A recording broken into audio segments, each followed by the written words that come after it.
Hello, dreamer.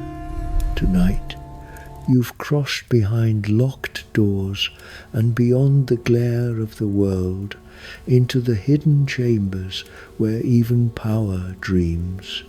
This is what the powerful themselves see when their eyes finally close. I am the Sandman, an ancient spirit, a guardian of sleep. If you genuinely appreciate what I'm doing here, please consider subscribing, liking, or leaving a comment. It's always fascinating to read in the comments where you're listening from and what time the dream has found you. Now rest, and let me tell you what Vladimir Putin dreams when control begins to blur.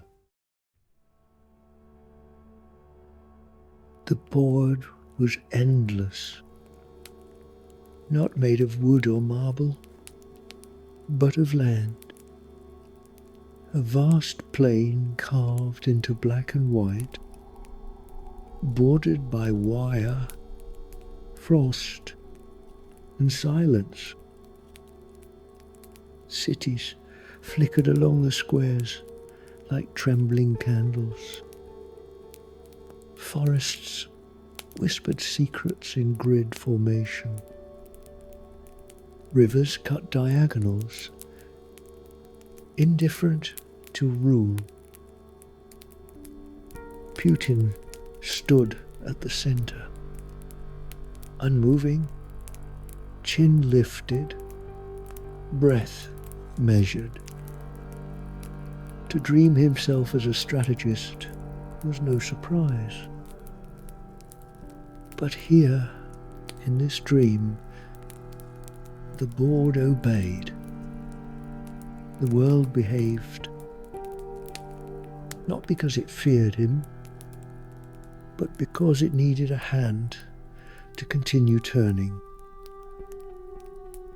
The pieces, however, were not stone. They pulsed. They wept. Knights in rusted tanks, bishops veiled in flags, pawns with children's fingers clutching broken rifles, and queens, not singular but multiplied, each with faces of old leaders, generals, ghost mothers. He moved one, and the piece screamed.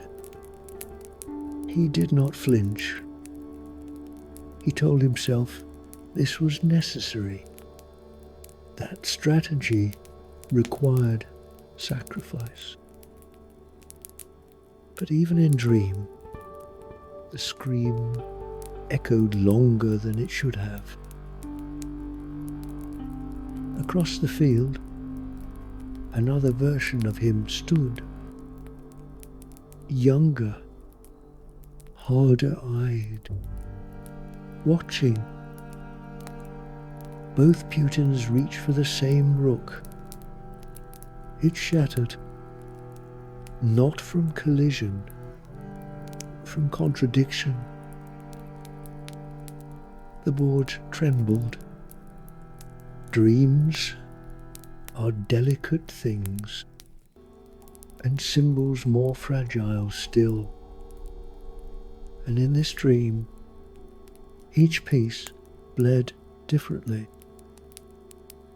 Some bled red, others ink, others oil. He walked between the ranks, and the path formed beneath his steps. The pieces turned toward him, not out of loyalty, but inevitability. They had no choice. He had given them none. He smiled, but only with his mouth. Inside, There was a silence he could not command. A room within his chest no army could enter. Not even him.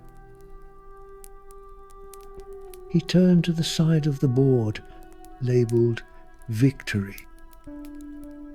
It was distant, faint, written in Cyrillic, and fading. He blinked, and the board reshaped. Now it was winter. Snow covered both black and white squares. No moves could be seen. No lines drawn. Only silence. That too obeyed him. Or so he thought. A pawn collapsed in the snow, still breathing, and the air whispered, "It is not enough to win. You must awaken." But he would not yet. He leaned down and kissed the pawn's forehead. It turned to ash and returned to its square. He called that mercy. Above him, a sky of steel broke open. Not with light, but with orders. Paper fell like snow.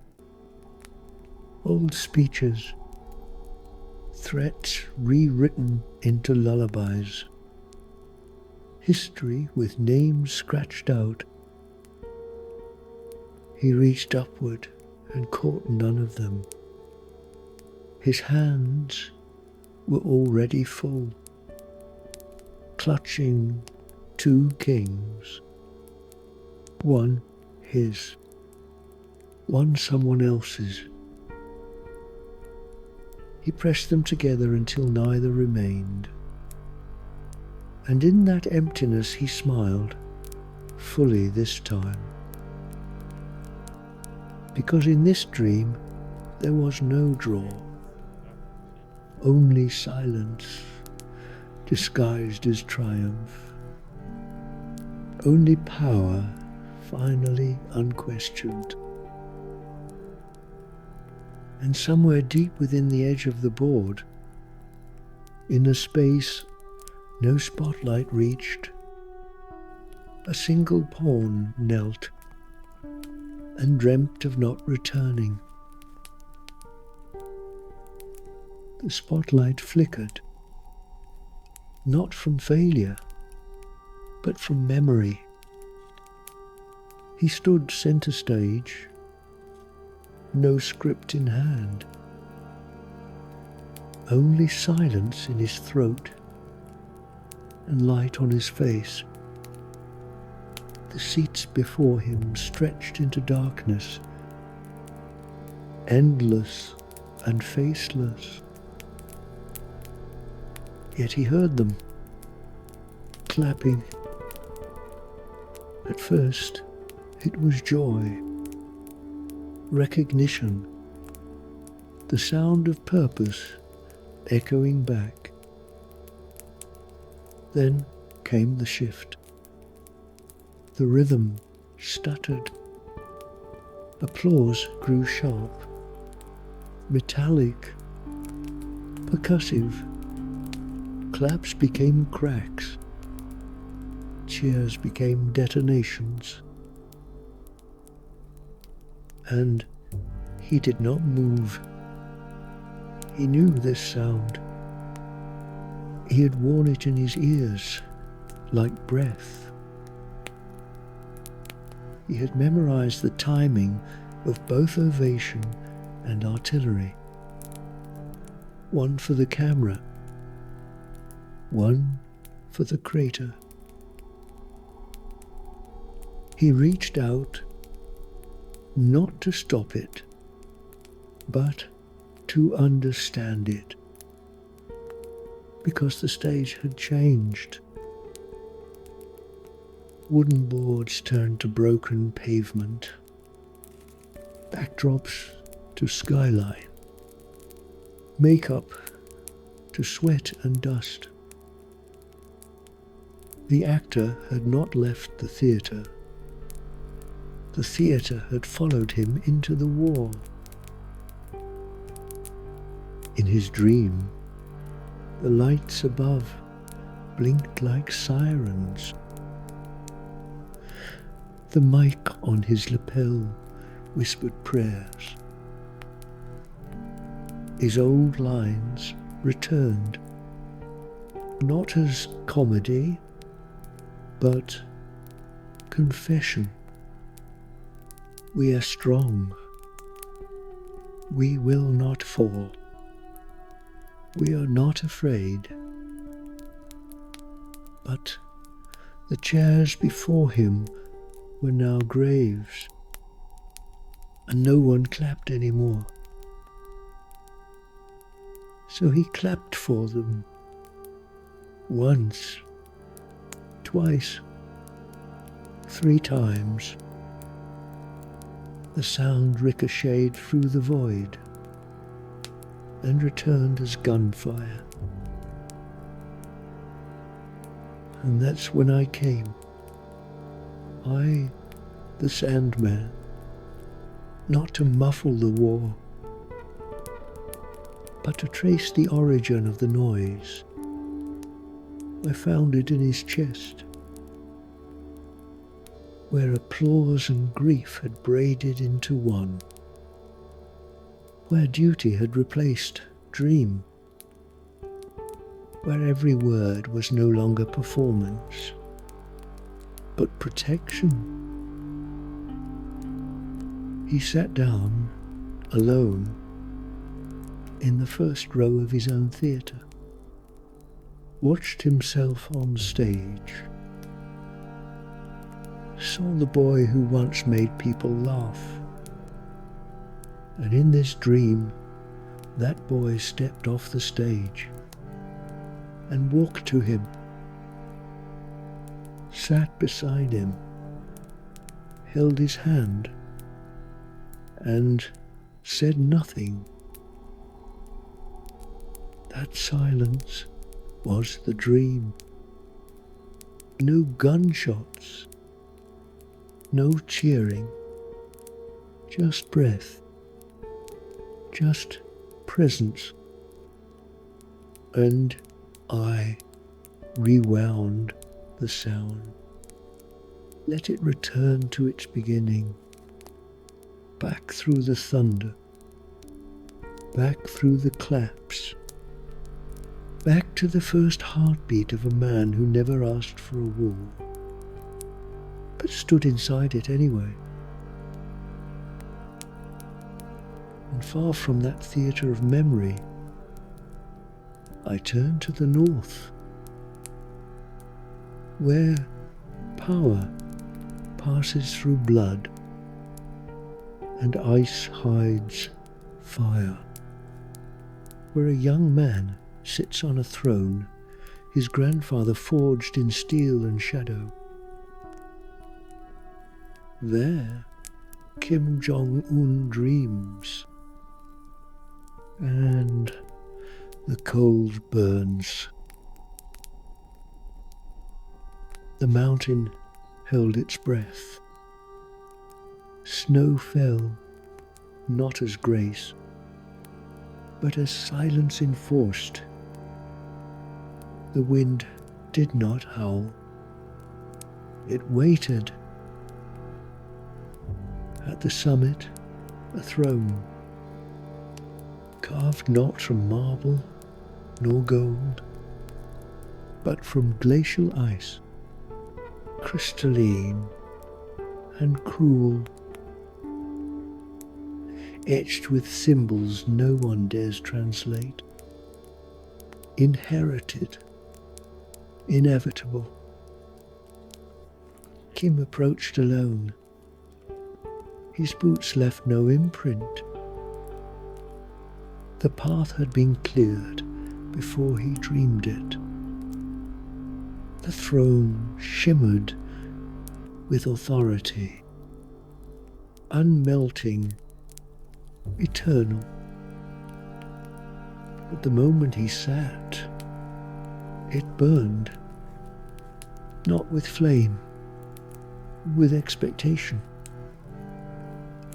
Every edge of the seat pressed into him like memory sharpened. The cold crept through his coat and into his bones, yet his skin blistered. Paradox made manifest. Because this throne had never been made to comfort, only to preserve power, to remind. He looked to his left, his grandfather preserved in posture. To his right, his father, eyes forward, forever.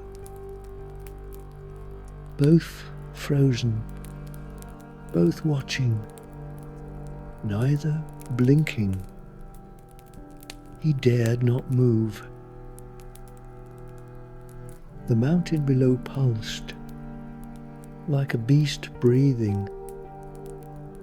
Beneath the throne, something old stirred. A nation? A dynasty? Or simply the weight of eyes that can never be closed? He tried to shift his weight.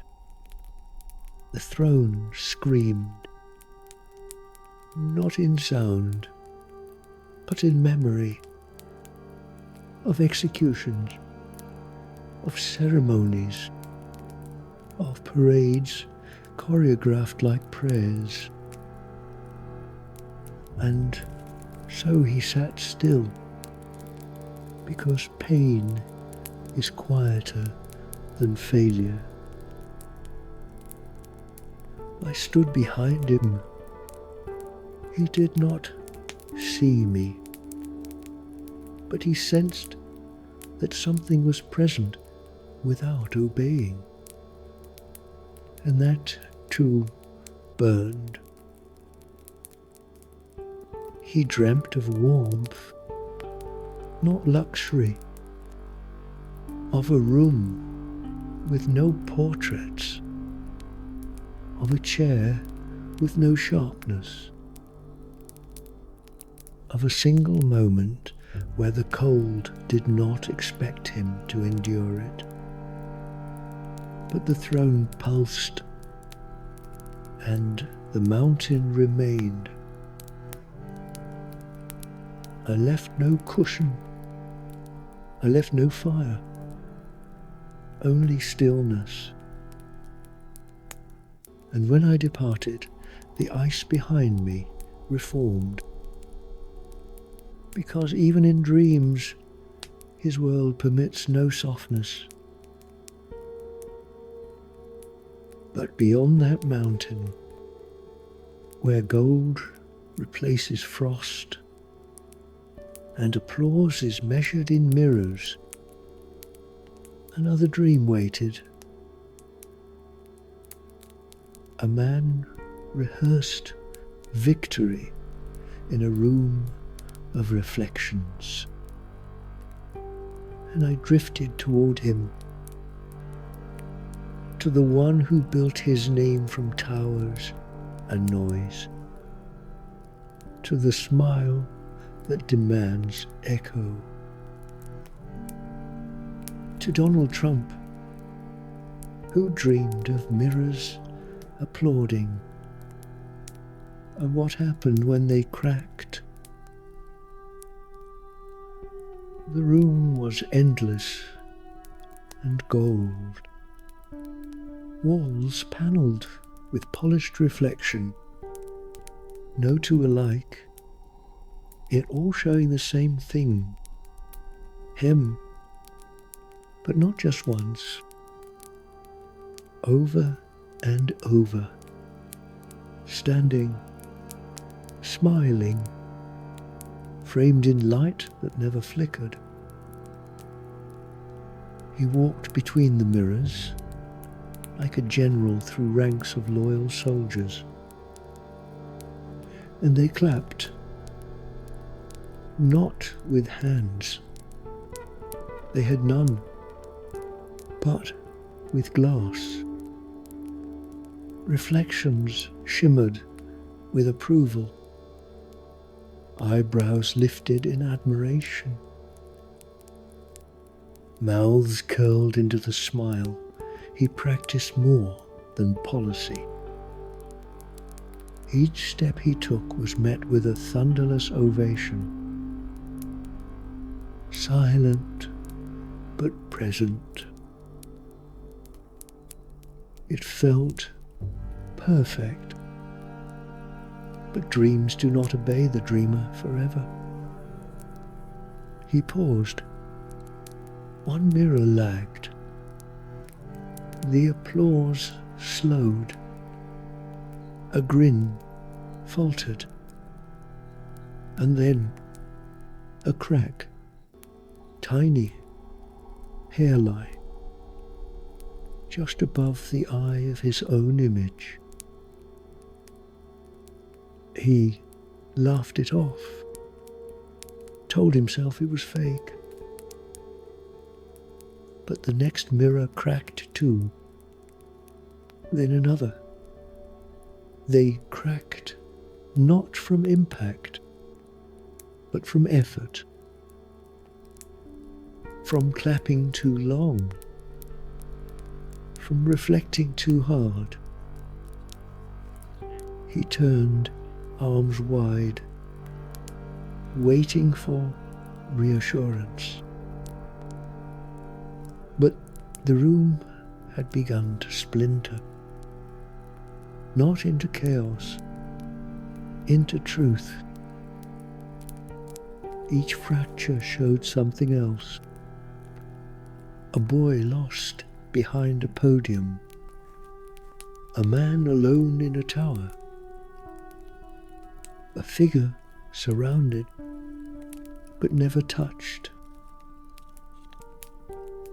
He shouted. The applause grew louder in his ears only. The mirrors stood still. Cracks reached down like veins. He tried to command them back into clarity, to retell the story he built, brick by gold brick. Casino, stage, presidency, promise.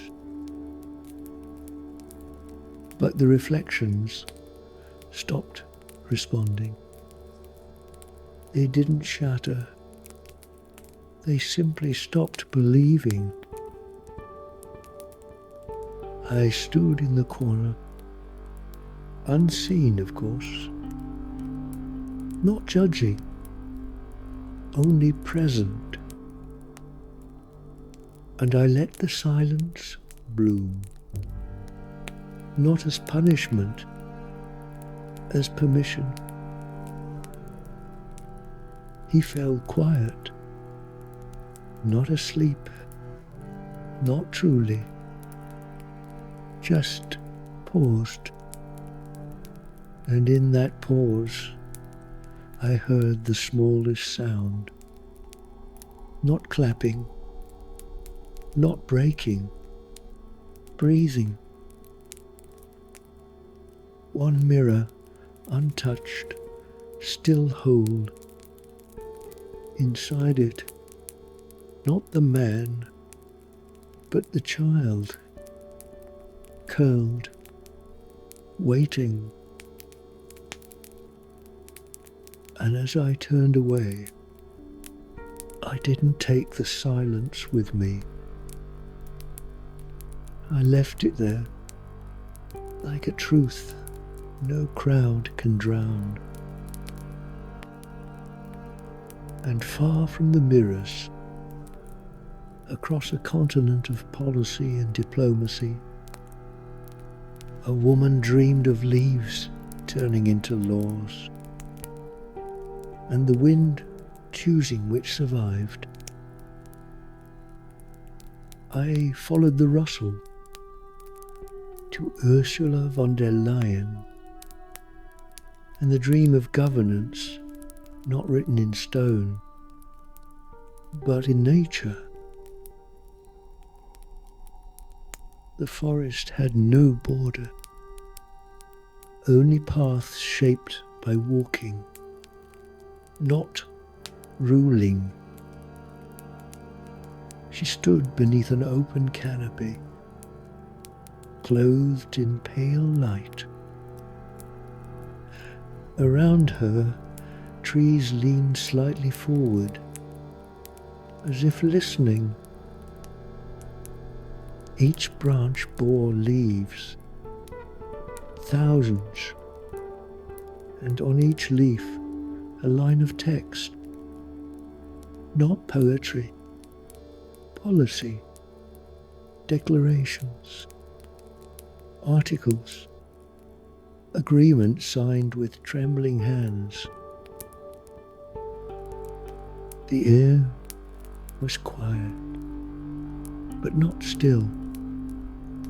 She reached out, careful, deliberate, and took one leaf between her fingers.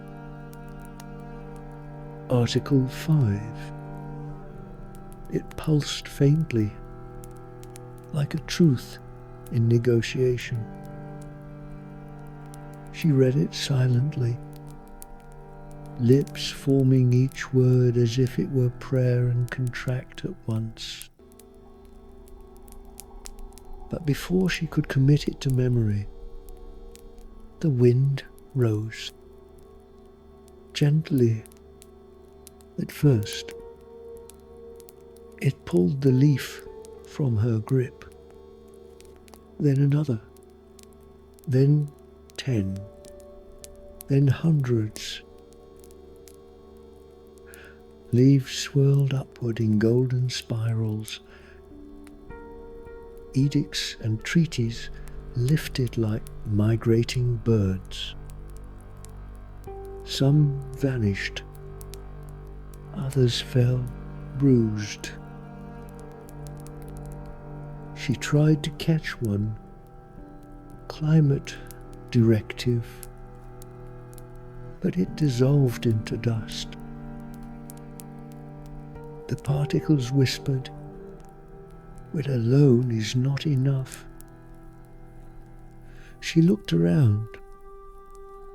No podium, no chamber, only earth and consequences.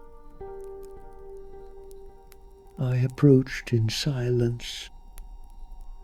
She did not see me, but the leaves did. They turned toward me, rustling like anxious scribes. I did not still the wind. I only watched which text remained. Some settled at her feet, words on renewable trust, on fractured unity, on the impossibility of permanence through vote alone. One leaf landed on her shoulder. Solidarity. It stayed. She plucked it gently, placed it against her chest, not as armor, but as hope. In this dream, no one opposed her, and yet nothing obeyed, because nature does not negotiate, and paper does not root. She walked forward through the forest of legislation, shoes silent on moss woven from ambition and doubt. Her hand grazed leaves, each one humming softly with a past decision. Some were warm, some brittle, all were temporary. And I let the wind continue, not as judgment, but as truth, because laws written in stone may last, but those written on leaves remember who they were written for. Far ahead, the trees parted, a clearing, and in it, children, dozens, hiding their prayers beneath folded palms. I drifted past the final tree to the man who walked in white, yet dreamt in sorrow, to Pope Francis and the children whose prayers no longer reached heaven. The cathedral was unlit. Its arches still reached, but not upward, inward. No incense, no hymns, only footsteps, soft, hesitant. He moved through pews that had no faithful. Benches carved by centuries now held dust, not devotion. At the altar, he found no chalice, only a folded piece of cloth. Inside it, whispers, small, frightened. The voices of children who no longer prayed aloud. They had hidden their hopes like seeds in cracked soil. Not because they lacked belief, but because they feared disappointment more than silence. He lifted the cloth and felt each voice rise through his hands. Not confessions, just questions. Why was she taken? Will he wake up? If God listens, why doesn't he answer? He sat, not on a throne, but on the cold stone floor, robes folding around him like surrender. And I came to him then, not as myth, not as judge, but as grief that understands. I did not speak. He did not ask. We wept together. The tears did not fall like sorrow. They fell like understanding. He dreamt not of heaven, but of a classroom with no priest, a kitchen where no one blessed the food, a hospital hallway where prayers went unspoken, but pain still prayed. His hands, weathered from sacraments, held no staff, only a child's shoe, scuffed, small, left behind, somewhere between a war zone and a promise. He kissed it not because it was holy, but because it had once walked toward hope. And now, he dreamt of returning faith to those who had learned to live without it. Not through doctrine, but presence. One child emerged from the shadows, eyes wide, hands closed. She opened her palms. No cross, just a drawing, crayon on scrap, a sky, a house, a dog, a heart. He took it, folded it into his robes, and whispered, "Amen." I left him there, not alone, but finally accompanied. And as I departed, I heard no choir, only the soft, steady breath of someone still choosing to believe, even if no one is listening. Beyond the basilica, a man in grey dreamed of trains, not ones that arrived, only ones that circled endlessly.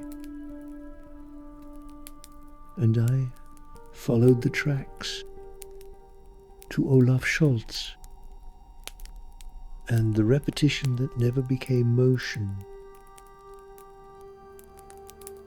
The platform was clean, sterile, timeless. No announcements, no crowds, only a single train. It stood waiting, doors open, humming with precision. He stepped in, briefcase in hand, coat pressed, eyes ahead. The cabin was empty, not abandoned, maintained, as if someone had cleaned it yesterday or tomorrow. The doors closed without a sound, and the train began to move. He watched the scenery, factories, suburbs, committees in suits standing on overpasses, all familiar, all repeating. He looked at his watch, not to check the time, to confirm that it still moved. The train did not slow. It did not speed up. It simply continued. Every so often, a voice echoed through the speakers, but it said nothing, just tones, patterns, like policies without soul. He opened his briefcase. Inside, reports, charts, a photo of a station long forgotten. One word written beneath, Zukunft. He blinked and saw the same station again. Outside the window, the same workers, the same graffiti. He pressed the emergency brake. It did not respond. He knocked on the control room. No one answered. He tried to open the door. It opened into another identical car. And another. And another. He ran. His steps echoed through identical corridors, identical posters, identical silences. And then he found a seat already occupied by himself, staring forward, hands clasped, eyes tired. He sat beside himself, not out of panic, out of resignation. And I appeared across the aisle, not as a conductor, not as a passenger, but as interruption. I held no key, only a piece of chalk. I stepped off the train and drew a line on the tracks behind it, then erased it. The train kept moving, but now there was no track, only illusion. And the moment he noticed, the train stopped. No sound, no brakes, just stillness. He stepped off, and for the first time, the air smelled different, like something unpredictable. I did not offer a path, only space. Because sometimes, to move forward, you must first stop moving. And beyond that motionless station, where the horizon frays into questions, a man dreamt of borders that would not stay put. A wind that shifted fences like sand. And I drifted toward Benjamin Netanyahu, where territory and identity refused to stay still. The map was not drawn.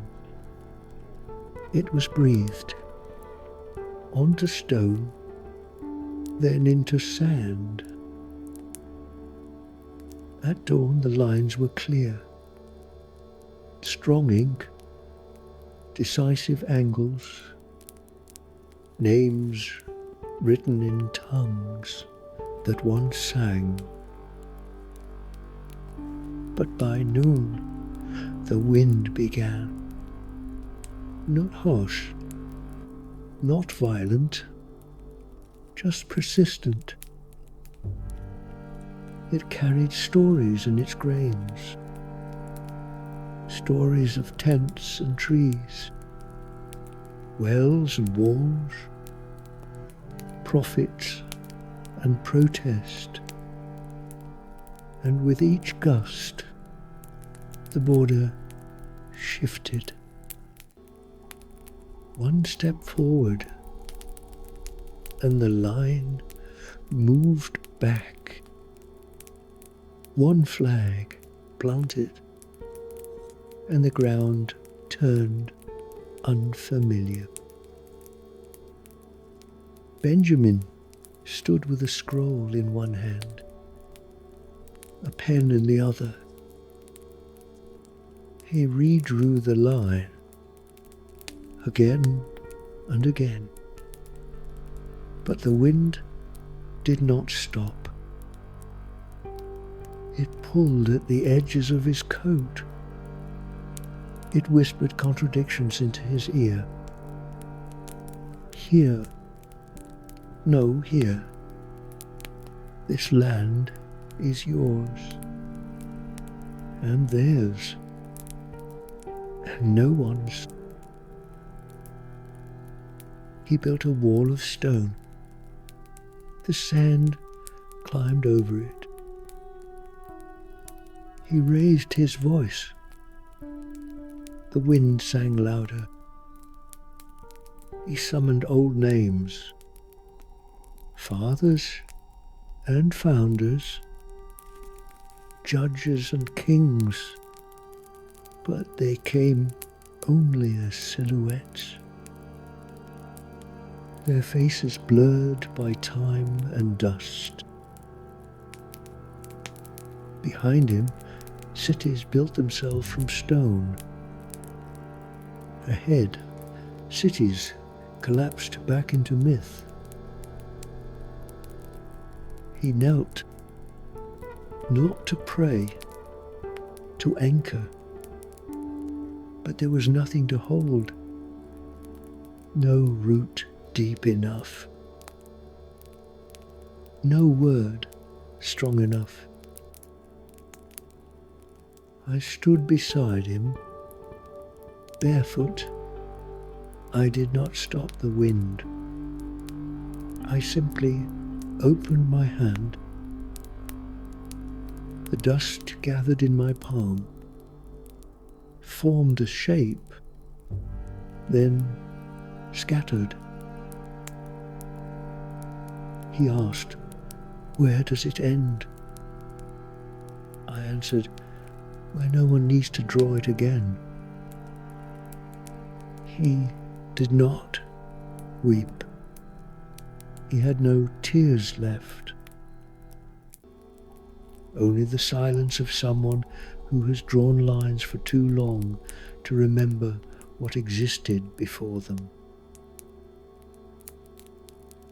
And as the last wall collapsed behind him into sand, I turned toward a man surrounded by glass. Not borders, reflections, mirrors that never told him who he was, only what others saw. And in the dream of Emmanuel Macron, no reflection answered back. The gallery was endless, a hall of mirrors, not broken, not bent, simply empty. He walked barefoot across marble that echoed like applause given too soon. Each wall shimmered with polished silver, but no image returned to him. Not his eyes, not his crown of suits and symbols, not even his shadow. He paused at one frame, leaned in. Nothing, just light bending around absence. His reflection had left him, not out of betrayal, out of exhaustion. He began to speak, softly, as if the mirrors could remember. Fragments of speeches, philosophies, vows of reform wrapped in poise. But the words floated, untethered, unanswered. He searched for something, a shape, a flaw, a crack, a clue. But the glass refused to see him. In this dream, he was all presence and no echo. He moved faster. Mirrors blurred past. Past the boy who once ran down cobbled French streets. Past the teacher's voice that shaped his diction. Past the cameras, the balconies, the symphonies of control. Still, no face looked back. Then he entered a smaller room, circular, still, and at its center, a table. On it, a single glass, stemless, elegant. Inside, a drop of red wine. No more, no less. I sat across from him, not crowned, not cloaked, just present. He reached for the glass. His hand trembled, not from thirst, but from memory. He lifted it, drank. The drop stained his tongue like confession. And in that instant, one mirror shimmered, a flicker, a breath. It didn't reflect his face. It reflected a choice one never made, one still possible. He turned to ask me what it meant, but I was gone. Only the aftertaste remained,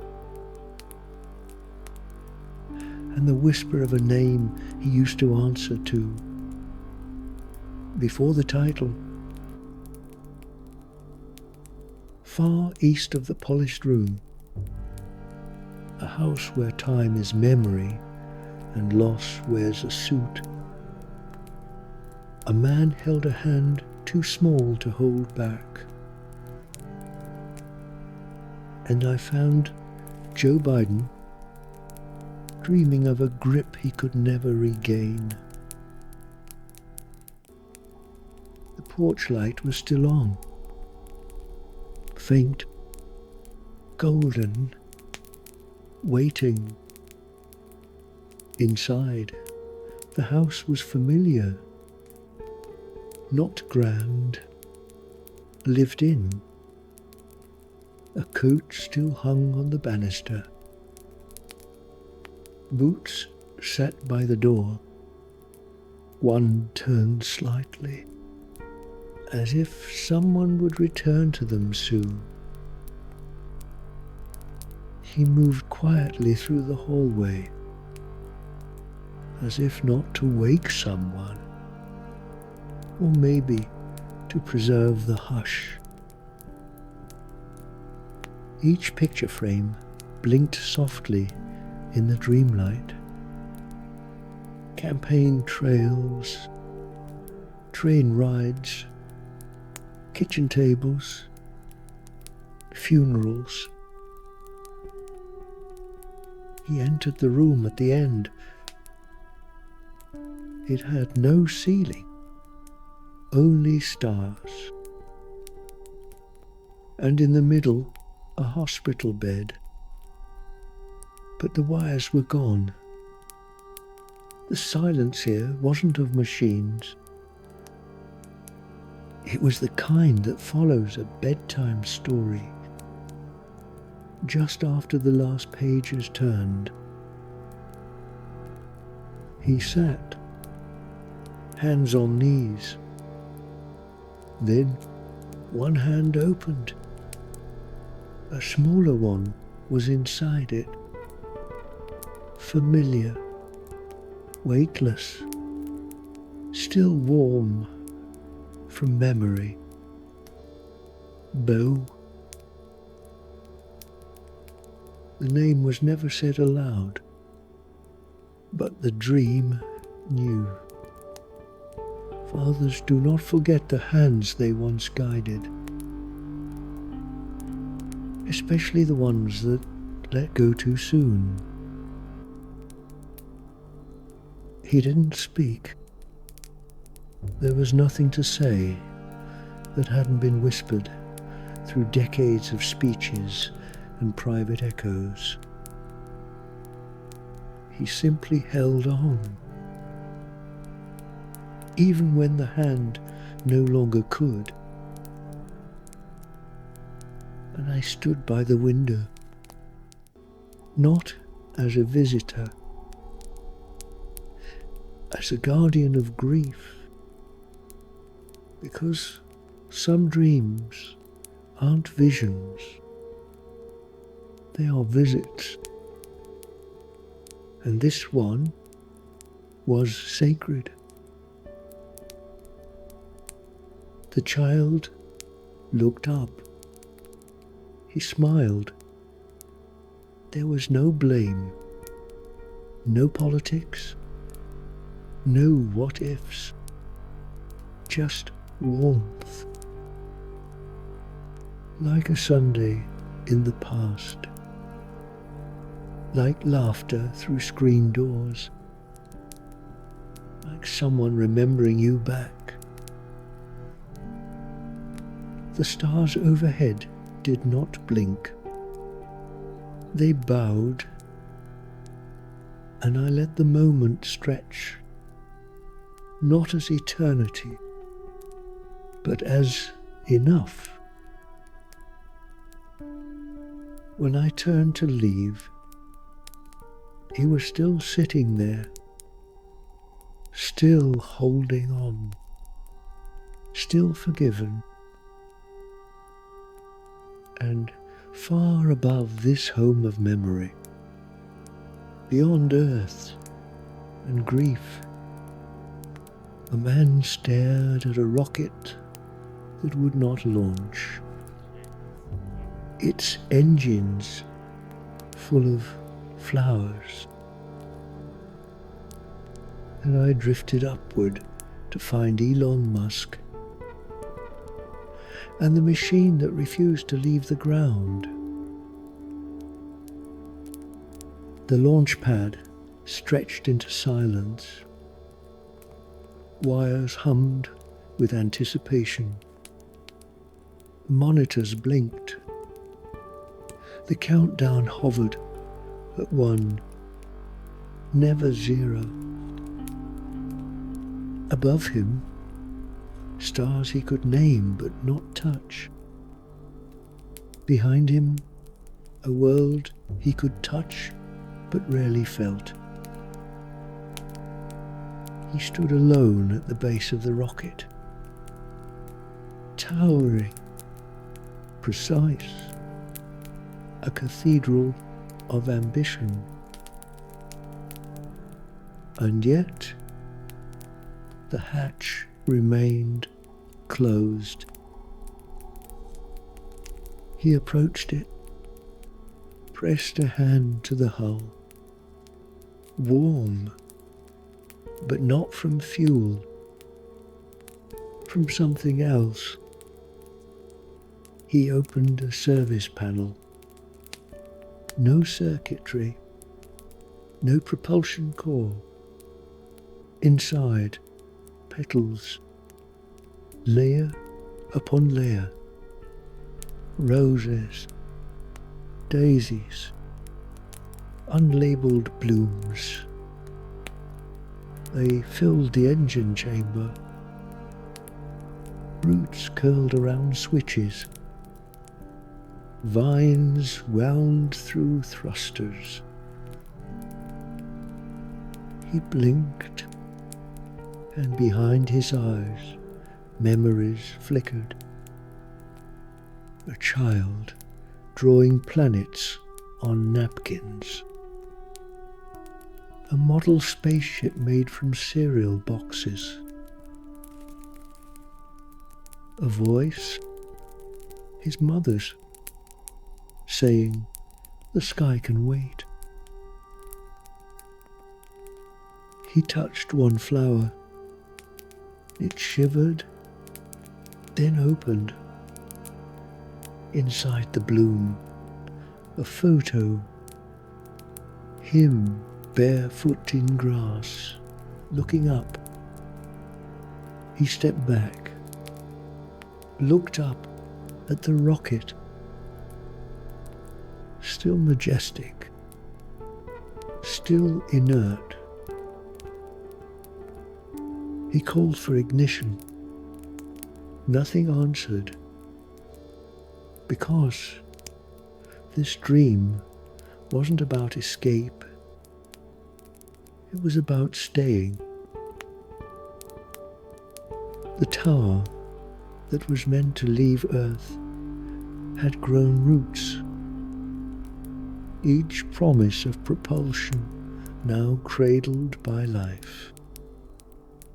Delicate, irreversible. He sat on the launch pad, crossed his legs, watched bees drift through the exhaust ports, and I appeared beside him, not to judge, not to reroute, only to sit. We watched the sun rise over a ship that would never leave, not because it failed, because it bloomed. And in the stillness he whispered, "Was I always trying to leave something?" I answered only by touching the ground, letting him feel how firm it still was. And beyond that pad, across a kingdom of shelves and silence, another man opened box after box, and inside each one found a drawing he'd made long ago. A warehouse, a childhood, and a dream still unpacked. Jeff Bezos, opening memory with his own hands. The warehouse had no walls, only aisles that stretched into mist. Shelves rose like towers, box upon box, stacked not by category, but by time. He walked with the authority of someone who built it, but not the familiarity of someone who remembered why. Each box was sealed, labeled not with barcodes, but with crayon. Jeffy, age 7. Rocket idea. Treehouse plans. He paused at the box marked important. Cut the tape. Lifted the lid. Inside, a sun drawn in orange marker. Stick figures smiling. A dog named Max. A store made of cardboard. No market projections. No logistics. Just joy. He sat on the floor, cross-legged. The drawing trembled in his hand.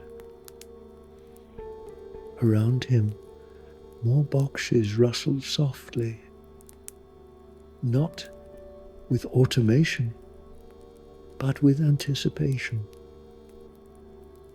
A as if the past itself wanted to be noticed again. I stood behind him, not delivering, discovering. I chose one box, unlabeled. He watched me open it. Inside, a letter he wrote to no one. It read, "When I grow up, I want to make something that makes people happy." He looked at me, asked nothing, but I saw the question in his face. Did I do that? I did not answer. Instead, I handed him a sheet of blank paper and a red crayon, not to return, to remember. He didn't draw. He held it, and that was enough. Because in a world built to hold everything, he had finally held something small again. And far from that kingdom of forgotten sketches, a man dreamed of wealth measured not in stacks, but in a single crack. A piggy bank, a baby tooth. And I turned toward Warren Buffett, and the one thing too old to buy back: time. The room was a child's, but aged, preserved like an exhibit behind glass memory. Tiny shoes sat beneath a wooden desk. The wallpaper was pale blue, peeling in soft curls. A lamp hummed with a light too warm to be modern. He entered quietly, slower than in waking life.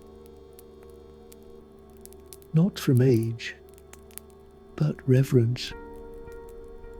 There, on the dresser, a ceramic pig, pink, smiling, one ear chipped. He lifted it, felt the familiar weight, not of coins, but of years. He tilted it gently. No jingle. He turned it upside down. Nothing fell. Then a crack. Hairline. Then deep. The pig split open across its snout. Inside, no silver, no savings, just a small tooth, round, white, still innocent. He picked it up like it might dissolve. In that single tooth, I saw everything. His first profit, his first loss, his first wonder. He sat on the bed, held the fragment of himself in cupped palms, and for a long moment he didn't think about markets, or mergers, or yield curves, only a lemonade stand, and a summer that smelled like grass and chalk. I stood in the corner, not to advise, to remember with him. Because what is wealth if not time? Once held, now gone? He looked at me and said, I thought it would be coins. I said nothing, just smiled,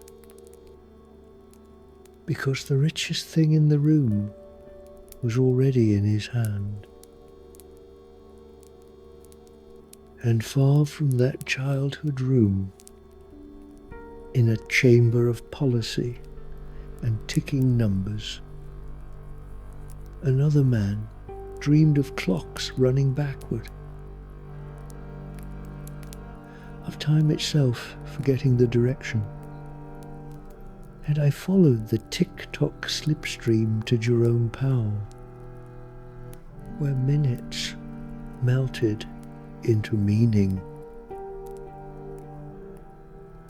The chamber had no doors, only dials, 1,000 of them, wall-mounted, ceiling embedded, wrist wrap, seconds clicking like dominoes made of crystal and consequence. Jerome stood at the center, suit pressed, tie tight, face expressionless, except for the eyes. They moved constantly from one timepiece to the next, from futures to pasts, trying to catch the moment before it slipped. Each clock ticked its own rhythm. Some marked inflation, others unemployment. One clicked solely with market volatility.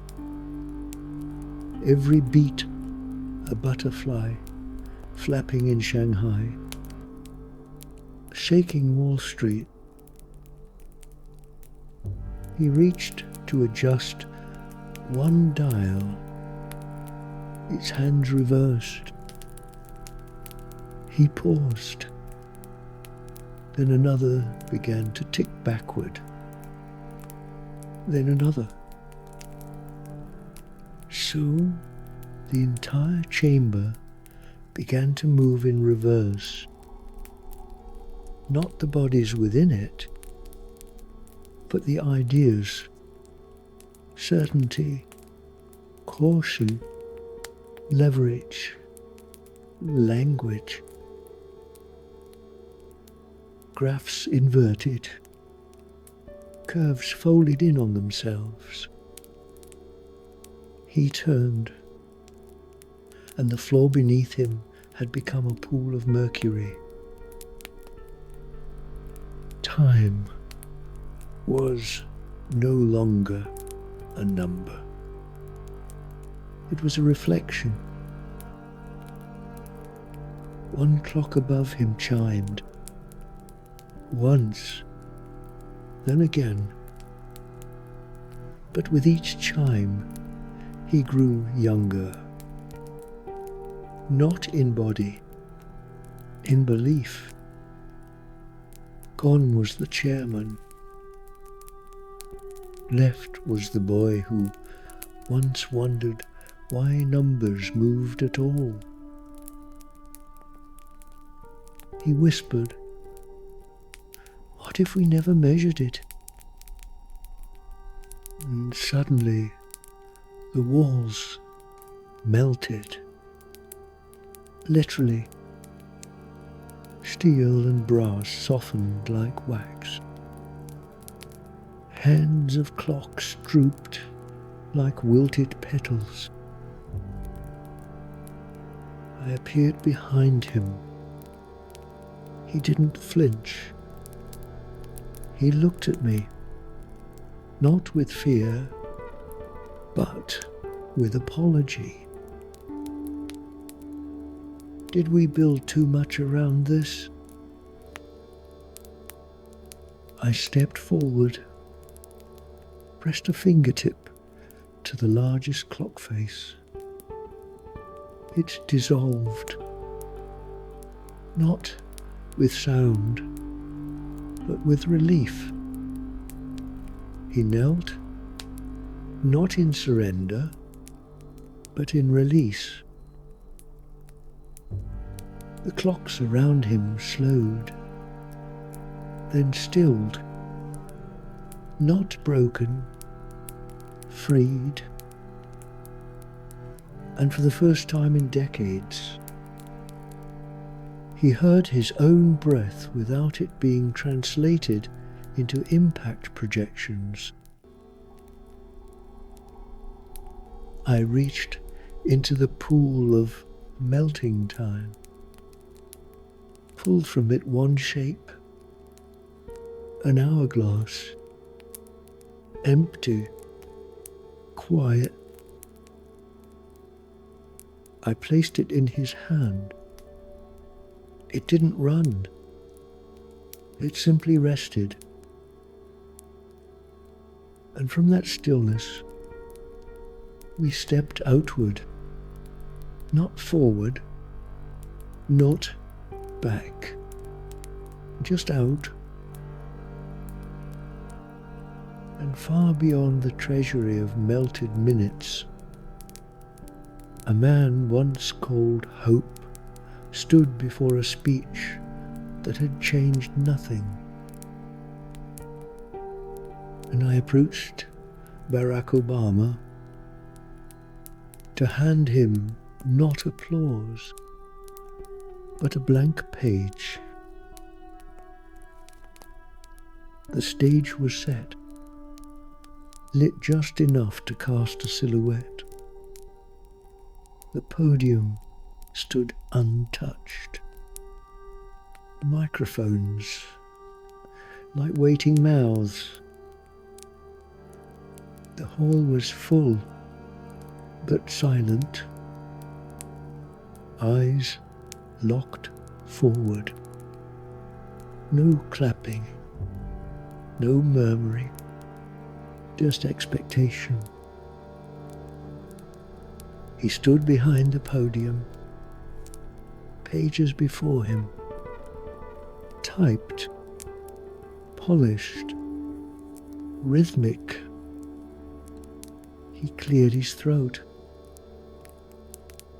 The first words formed, then unravelled. Letters lifted off the page like mist, vanished.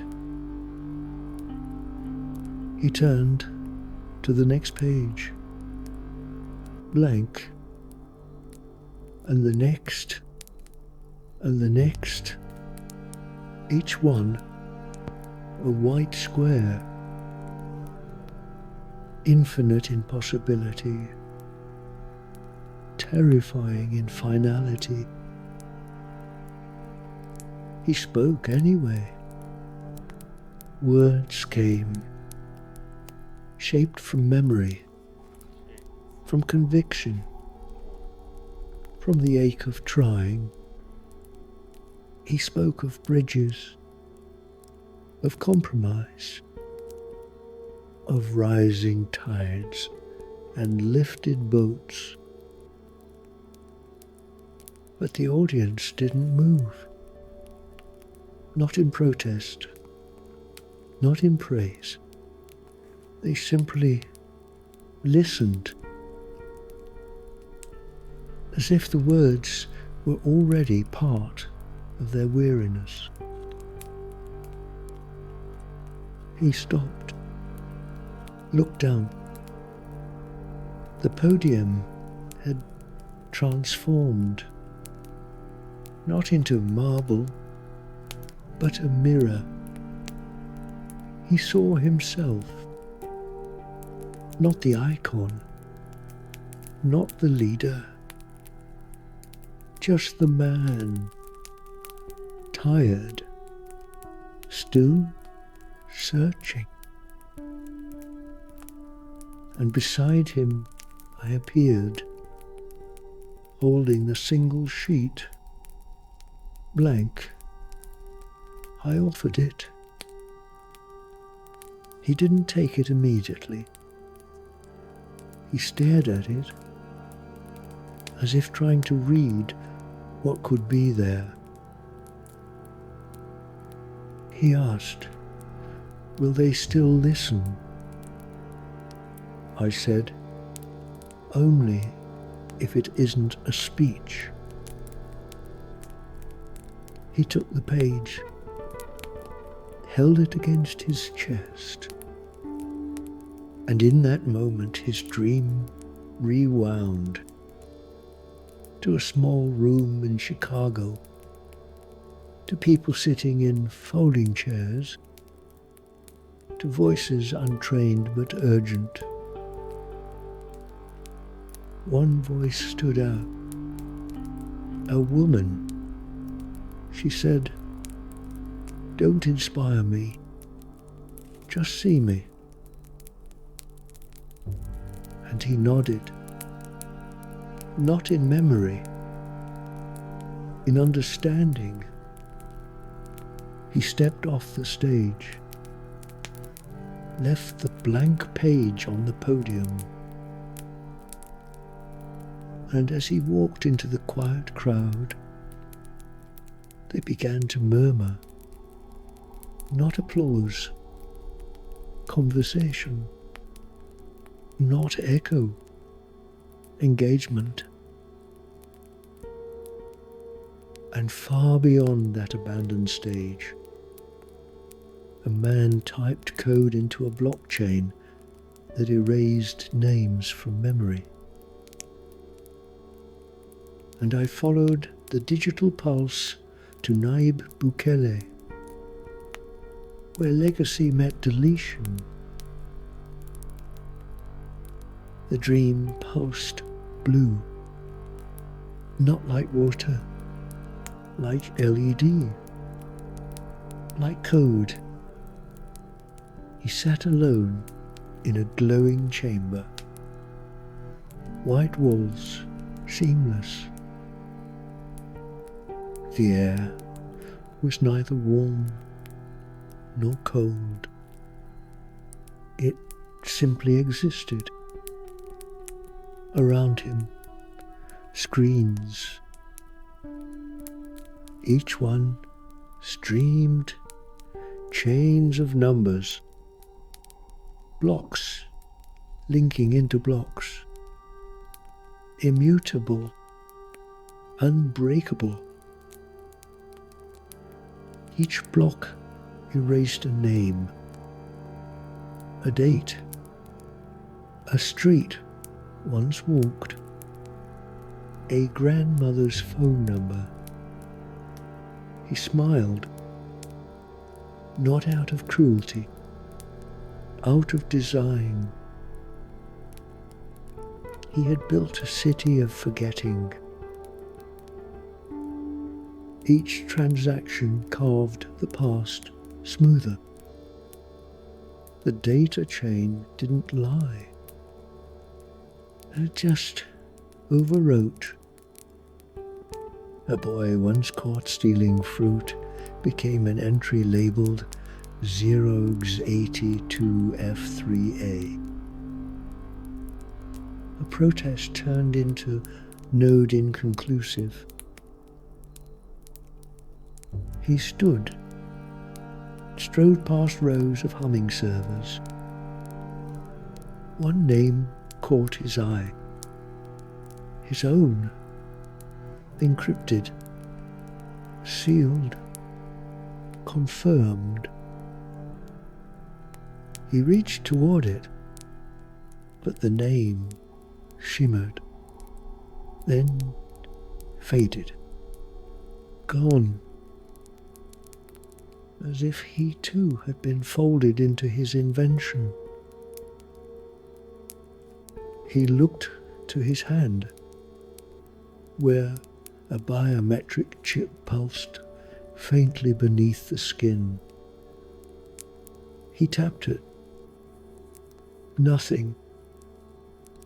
He turned to the screens, typed faster, restore index, rollback, admin override. The system replied, no memory to retrieve. For a moment, his pulse matched the sync rate of the blockchain. And in that space, I appeared. I did not interrupt. I waited. He turned to me, not angry, curious. Where does it all go? He asked. I opened my palm. In it, a single image. A family at a dinner table. A joke mid-laughter. A candle half burnt. The scent of beans. And an old radio playing something soft in Spanish.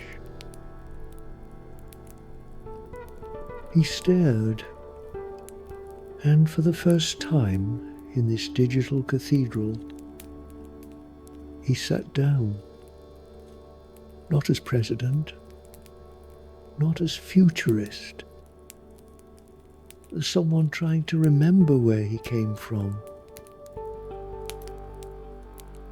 He reached toward my hand, and I closed it. Not yet, I said, and walked.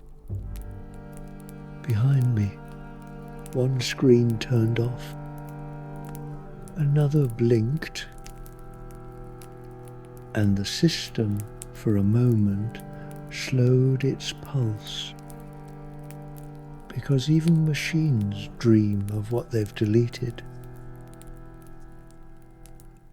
And beyond the code, in towers built not of steel but of stock indexes, a man whispered names that sounded like prayers. But I answered none, because the numbers were louder than the souls beneath them. And there I found Larry Fink, dreaming of faith that wore a suit and tie. The cathedral was marble, but not of stone. It was built from terminals, screens flickering in stained glass colours. Green, red, and profit.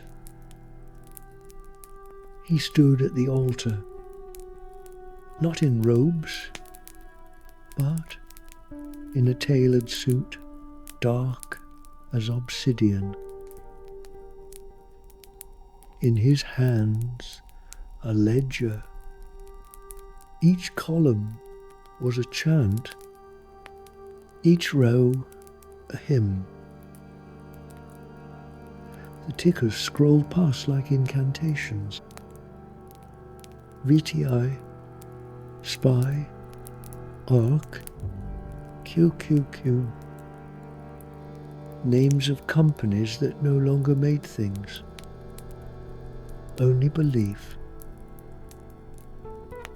He spoke softly. Bless this allocation, for it shall be fruitful. Forgive this volatility, for the market is unknowable.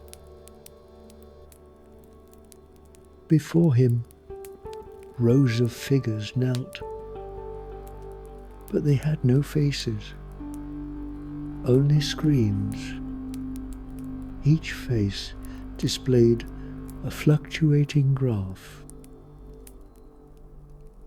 He turned to the great index, a tome thicker than time.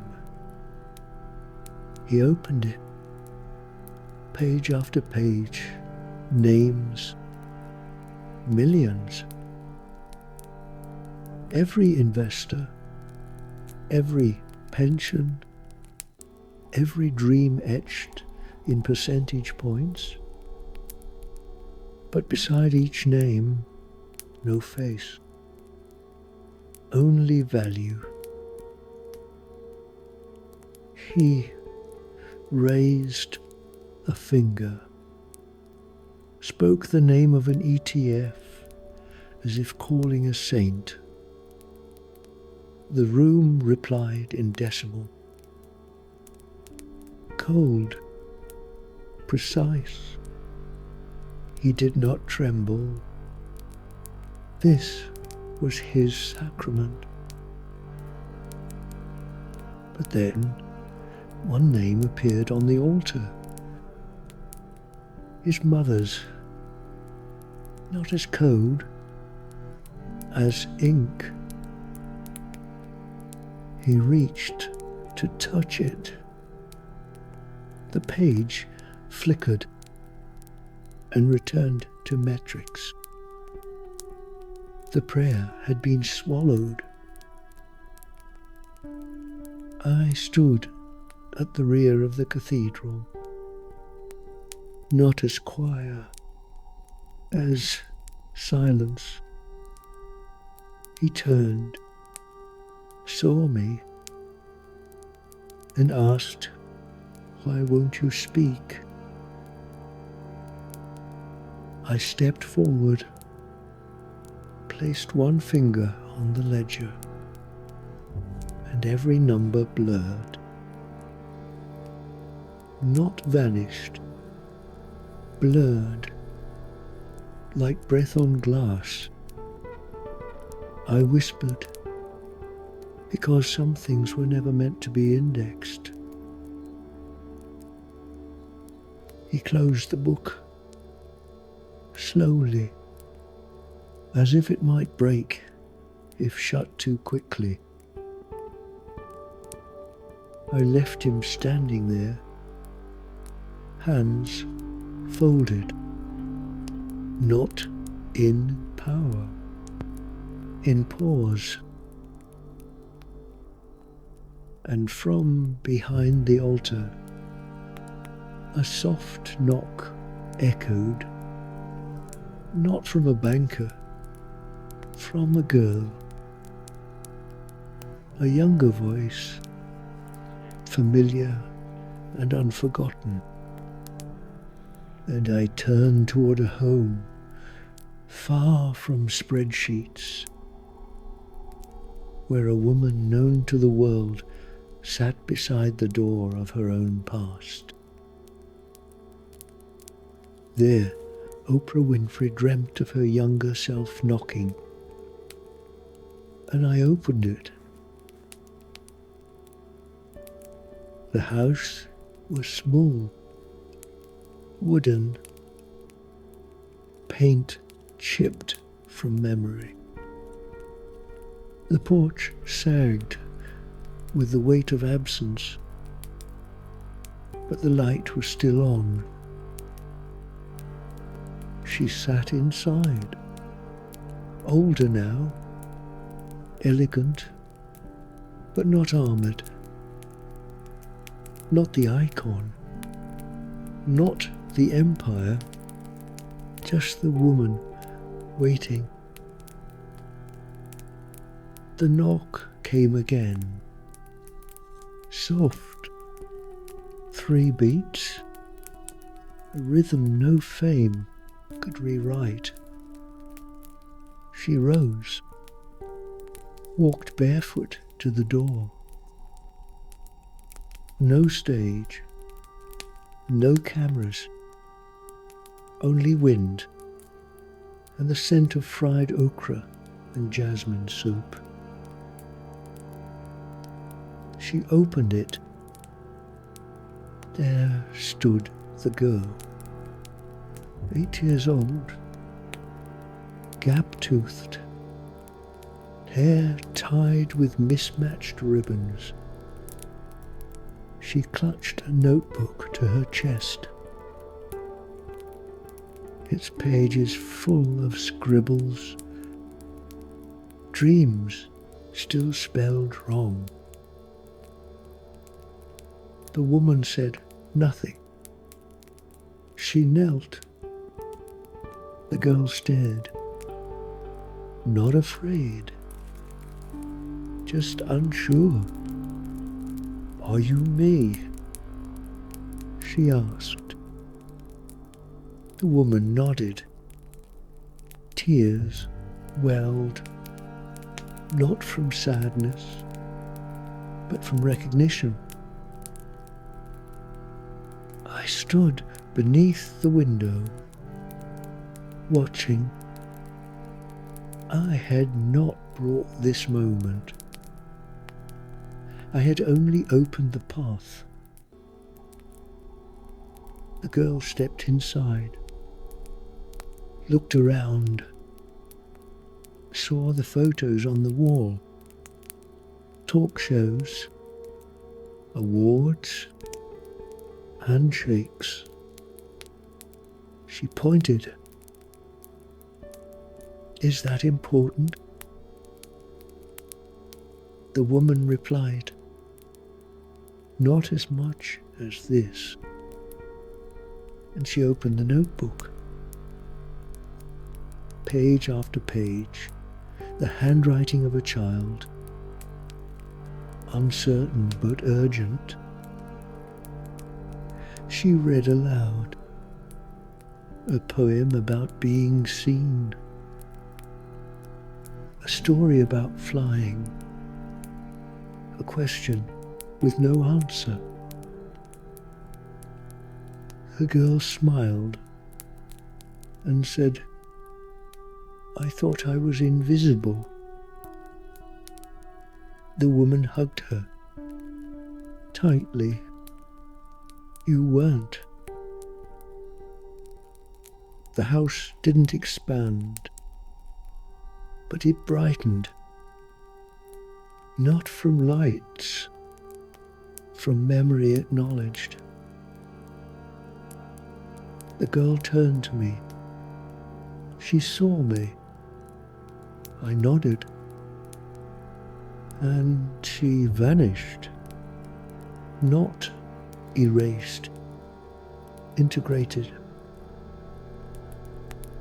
The woman closed the door, sat again, not in solitude, in fullness. And far from that porch, amid murmurs of policy and power, a man stood alone, listening to voices without mouths. Crowds that cheered with silence. And I walked toward Narendra Modi, where leadership met its own echo. The plaza was vast, marble, flawless, built from repetition and command. Rows upon rows of people stood, perfectly still, faces lifted, mouths open, but no sound, not a whisper, not a murmur, just the shape of chanting without the chant. Modi stood on the dais, bathed in amber light, clad in white and shadow. He raised his hand, instinctive. The crowd responded, but only with motion. Their arms moved, their lips shaped syllables. Still, no sound. He stepped closer, walked down the marble steps, past the guards that did not breathe. He entered the crowd, touched one man's shoulder. The man turned, eyes burning with message, mouth wide with intention, but still nothing. Modi stepped back, looked around. An ocean of silence. He shouted, but no echo returned. And there I was, leaning against a pillar that hadn't been carved yet. He approached me. Why won't they speak? I said, you built a place where their silence was safer than their truth. He blinked. Then make them speak. I raised my hand. Let sand fall from my palm. Grain by grain, it struck the floor, and each sound it made became a word. The crowd inhaled all at once, and with that breath they found their voices. One by one, a mother spoke her hunger, a farmer spoke his debt, a student spoke his fear, a father spoke his shame. And from every mouth, not defiance, but depth, real, raw, unfiltered. Modi turned, the crowd now alive. But not just for him. Beyond him, he stood still, listened, and in that moment he did not lead. He received. The plaza cracked slightly, not from revolt, from release. And one old woman near the back whispered, I thought you couldn't hear us anymore. He stepped toward her, kneeled. The chant that rose next wasn't in praise. It was in truth. And for the first time, he did not stop it. And far from that plaza, deep beneath sand and oil, a pen wrote with liquid darkness. And I turned toward Mohammed bin Salman, where wealth became ink, and the page remained unwritten. The desert shimmered, not with heat, with memory. He stood alone, robes pressed clean, eyes fixed on a horizon that seemed to breathe. Beneath his feet, the sand shifted, as if it remembered stories never told. He turned. The oil rigs were gone. In their place, wells, not of fuel, but of black ink, thick and slow. It bubbled up, not violently, eagerly. Each pool reflected a face, his father, his grandfather, the portraits from palace walls. He dipped his hand into one. It clung to his fingers. He raised it. The ink began to shape itself into letters, into lines. A sentence formed mid-air. What is legacy without truth? He blinked. The letters unraveled. He turned to find me, standing beside a scroll the length of a nation. Blank, waiting. He stepped forward, took the pen beside it, dipped it in the nearest well. He paused. The first word didn't come. He looked at me, asked nothing, but I knew. The ink wasn't just for writing. It was for revising, correcting, controlling. And so I stepped back, said nothing, offered no ink of my own. He touched the scroll, and where he meant to write, the surface dissolved. Not erased, refused. Because some stories resist authorship, especially from those who try to own them. He stood still. The wells round him whispered. Language is not heard in courts. Names not printed in textbooks. Histories long suppressed under refinery and gold.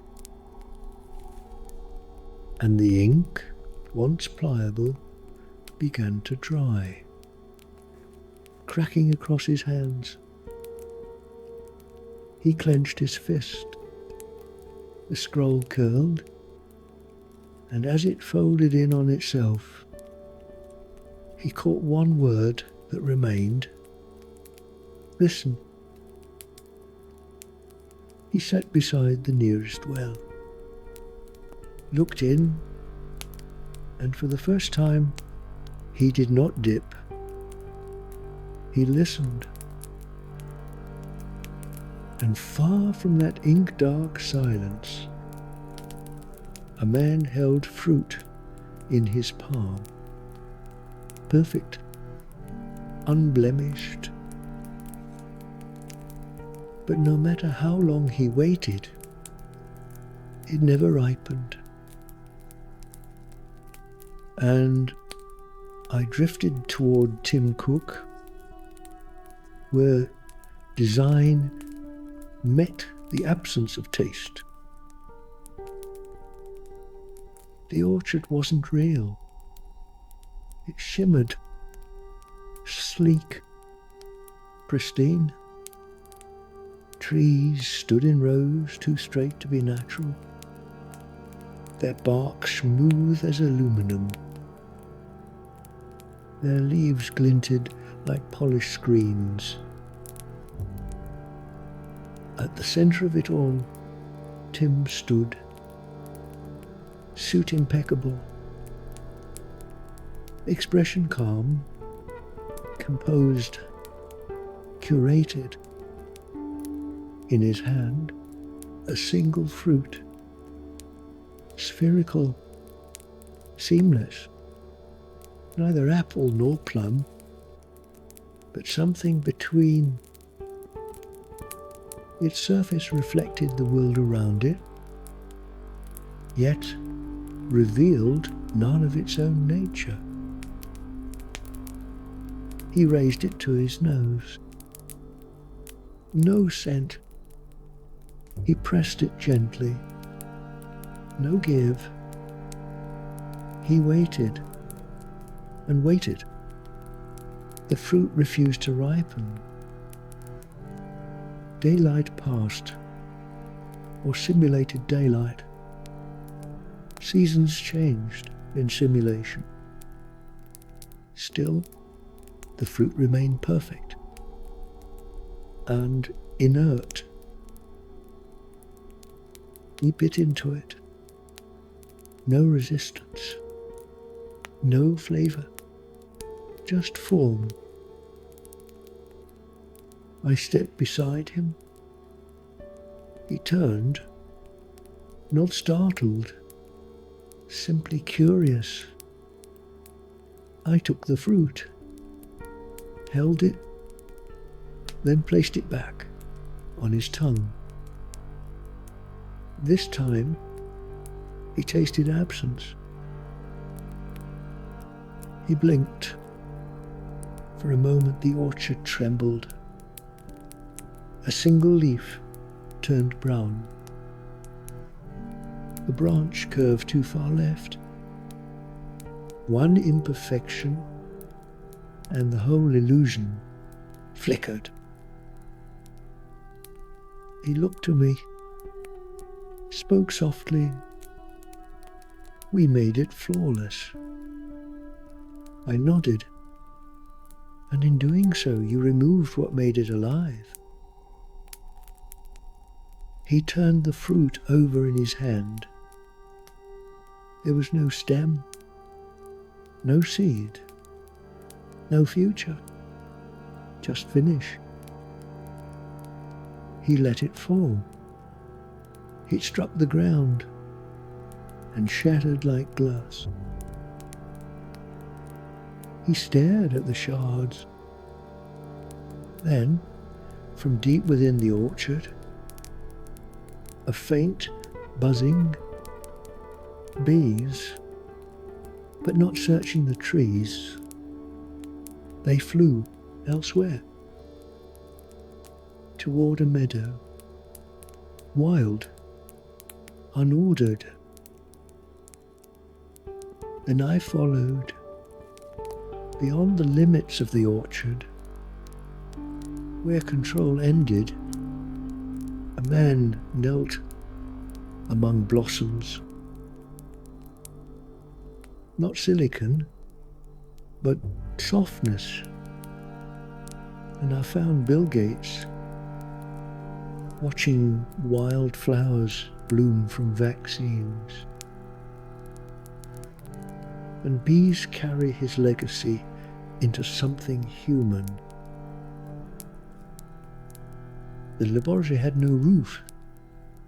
Sky poured in, uninvited, but not unwelcome.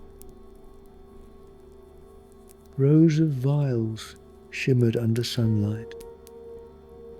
Inside each, not liquid, but seeds. Bill stood among them, coat half buttoned and steady with memory. He lifted one vial, labelled with a strain once feared, now rendered harmless and full of colour. He poured it onto soil. The hospital tile, not policy paper, but rich, dark earth. And from the vaccine, a sprout emerged, delicate, certain. It bloomed, not into medicine, into flower. He blinked, watched petals unfurl where immunity once pulsed. Lilacs, marigolds, lavender, from names like rotavirus, polio, SARS-CoV-2 came gardens. He knelt, touched a stem. The flower bowed, not in worship, but in recognition. Behind him, a soft hum. The bees had come, not summoned, drawn. They moved from blossom to blossom, carrying something beyond genetic code, a different kind of future. They did not rush. They did not ask. They carried the pollen of effort, the unseen result of global spreadsheets, countless grants, controversies, conversations no one heard. He watched them. For a moment, his breath caught, not from fear, but from release. All his systems, his networks, his billions, none of it burst. But the bees did. They were the legacy he never meant to write, but always hoped would happen. I stepped beside him. He looked at me, not as a disruptor, as a gardener. I nodded to the meadow. It would spread, because healing once planted rarely stays confined. He asked, "Will anyone know it was me?" I replied, "They'll know it was human." He smiled, a small, tired smile. And far from that field of wild vaccine flowers, in the wooden rafters of a nation's hall, a single echo called out, a voice not on record, but in memory.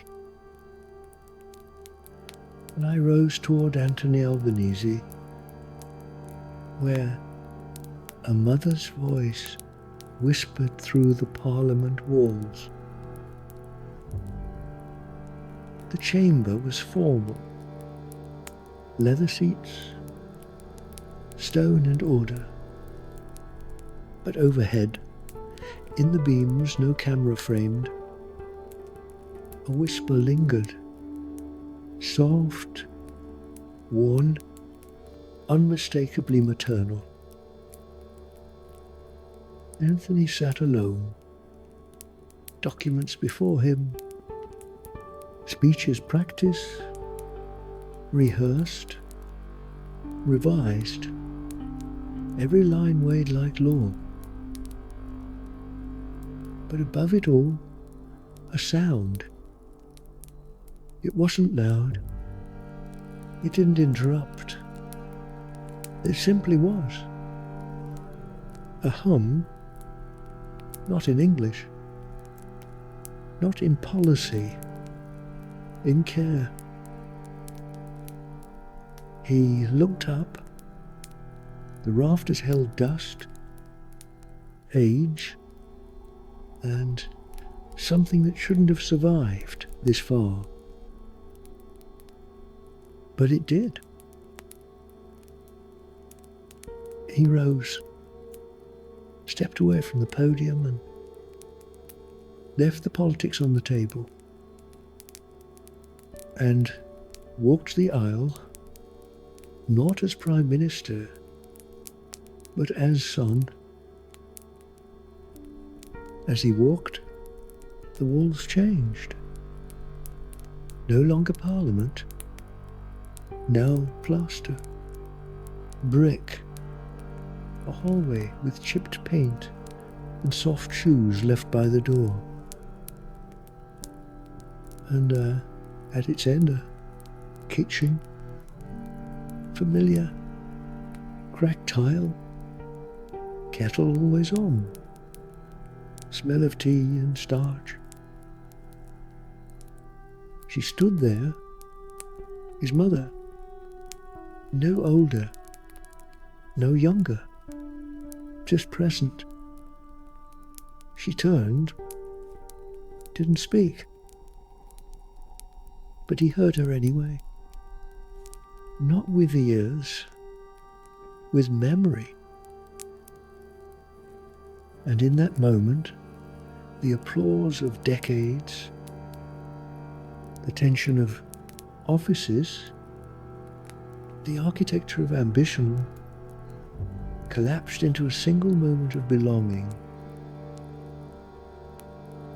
She reached out, touched his face. He didn't cry. He closed his eyes. And the sound in the rafters returned, this time not as echo, as breath, as lullaby.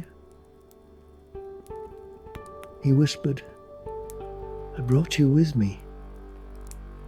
She smiled and faded, not as loss, but as presence absorbed.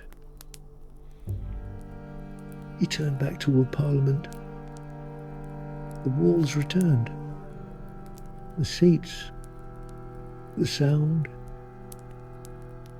But in the highest beam above his chair, a voice still hummed, not to remind him who he was, but who had first seen him. And beyond that chamber, in a city floating in devotion, another man dreamed of a mosque without a people.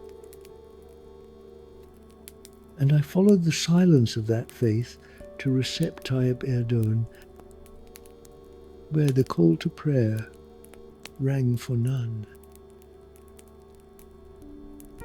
The city had no footsteps, streets paved in marble, domes glazed with gold, windows unshattered by time.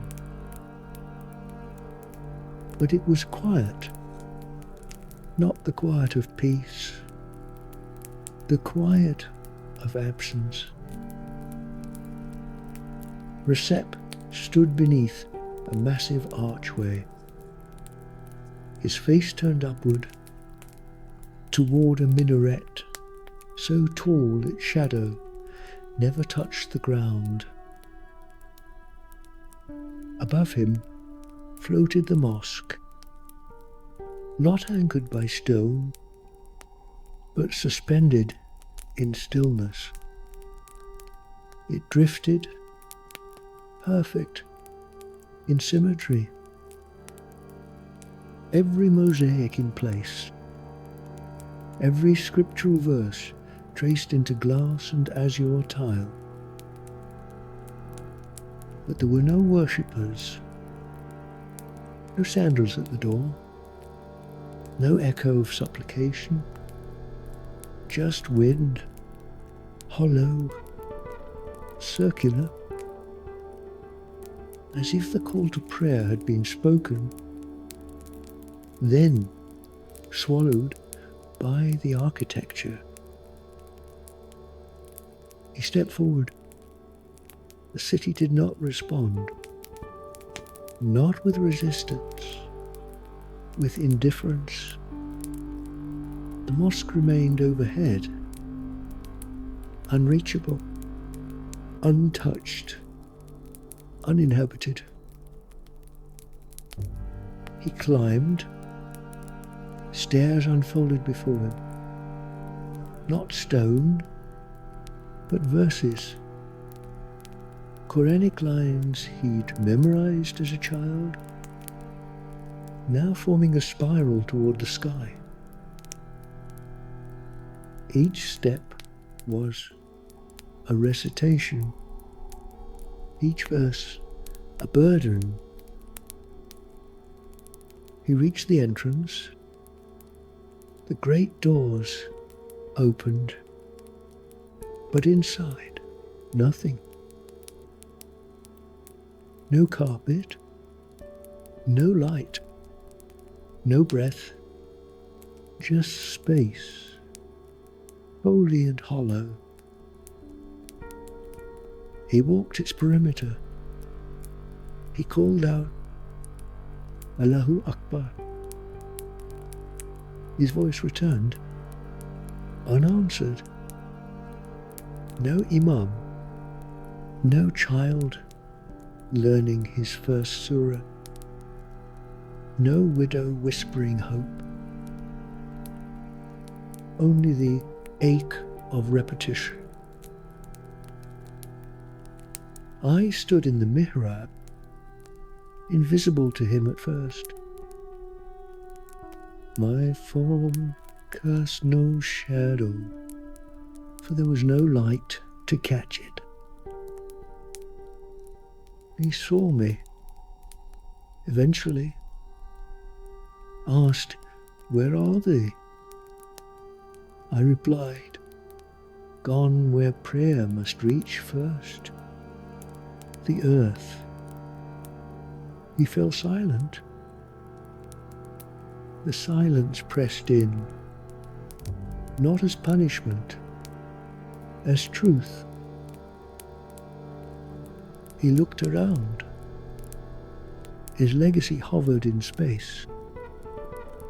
Palaces, mega projects, power consolidated, but not one soul in supplication, not one voice in faith.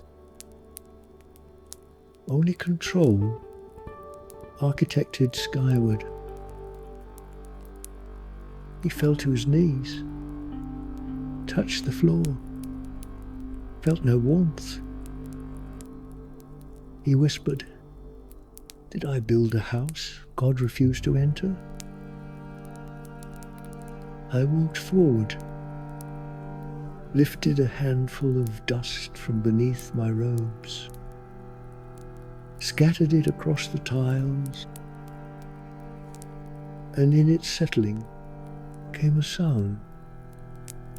Not the azan, not recitation, a sigh from the foundations, from below. It wasn't enough to break the silence, but it marked its edge. I turned,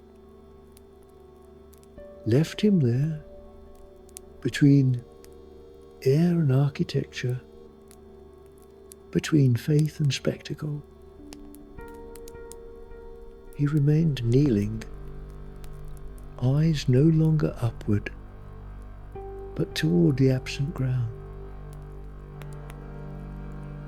And far from the floating dome, another dream bloomed beneath a blinking cursor, where every answer birthed new questions. And I drifted to Larry Page, where the search itself became the prayer. The interface was infinite. No walls, no ceiling, just white, so bright it bordered on blindness. And in its center, a single bar, a blinking cursor, waiting. Larry stood barefoot, as though he had wandered into his own algorithm. No keyboard, no voice input, just thought. He stepped closer. The bar responded. A prompt appeared. "What do you want to know?" He paused, then whispered, "Everything." The bar flashed, processed, generated a response, but instead of results came another question. Why? He frowned, typed nothing, just felt, and the bar responded again. Are you prepared to forget what you already know? Around him, the space rippled and transformed.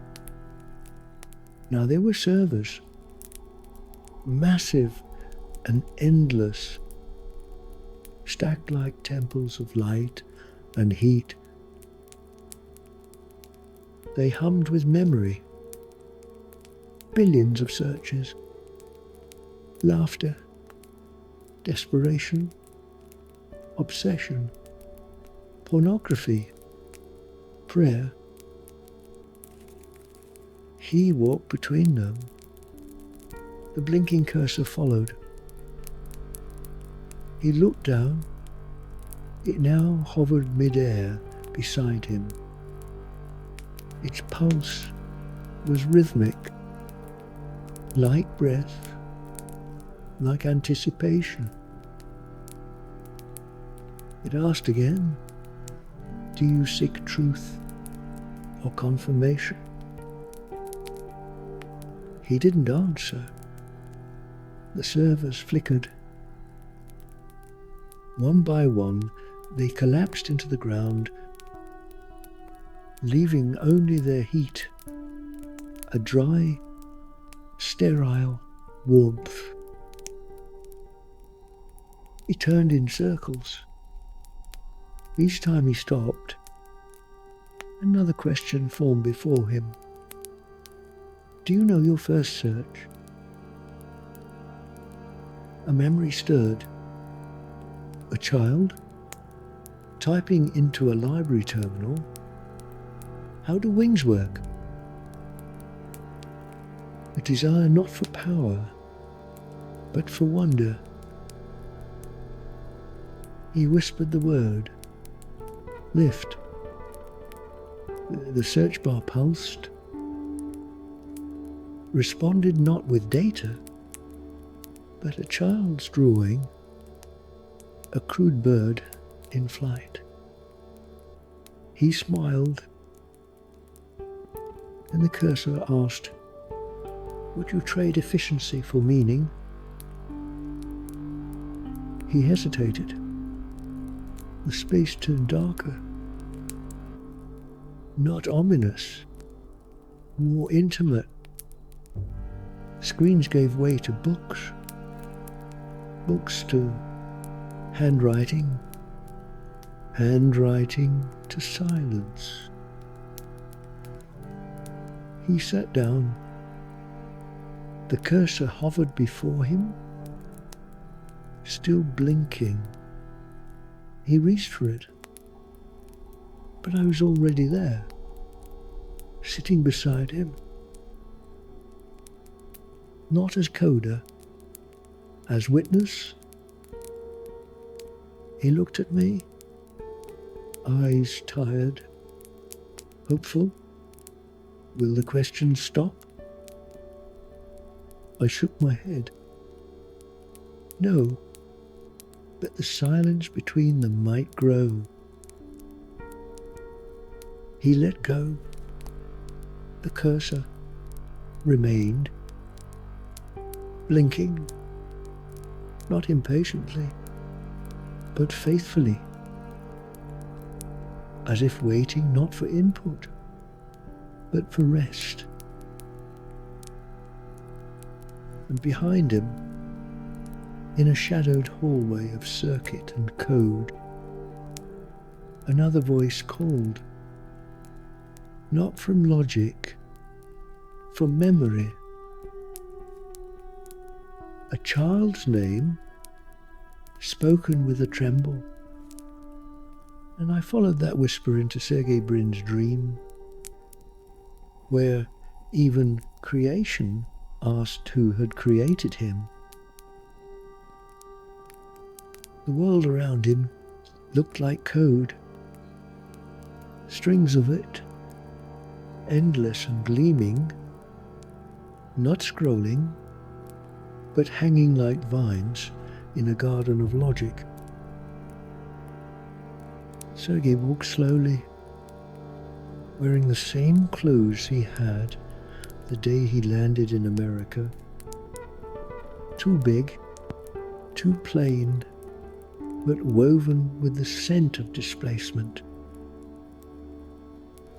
The garden pulsed. Each vine he passed whispered lines of Java, Python, C++, his native tongue now. Not Russian, not the language of lullabies. He reached a clearing, an open void in the code, a blank space. There, a single tree stood, wooden, organic, unscanned, and from within its hollow trunk, a voice. It said his name. Not Sergei, as the world pronounced it, but Seryoja, intimate, small, unfinished. He turned, startled, but there was no figure, just the echo. He stepped forward, into the tree. Inside, there was no bark,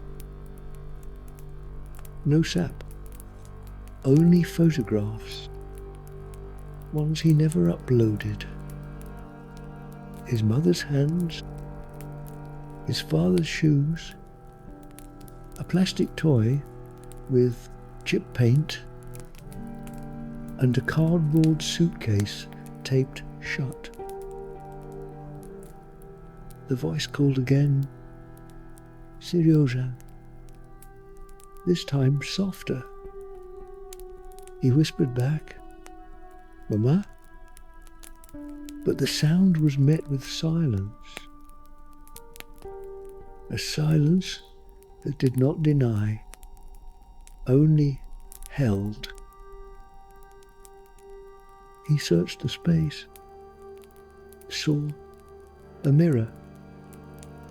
In it, a boy, gap-toothed, mismatched socks, holding a disassembled calculator.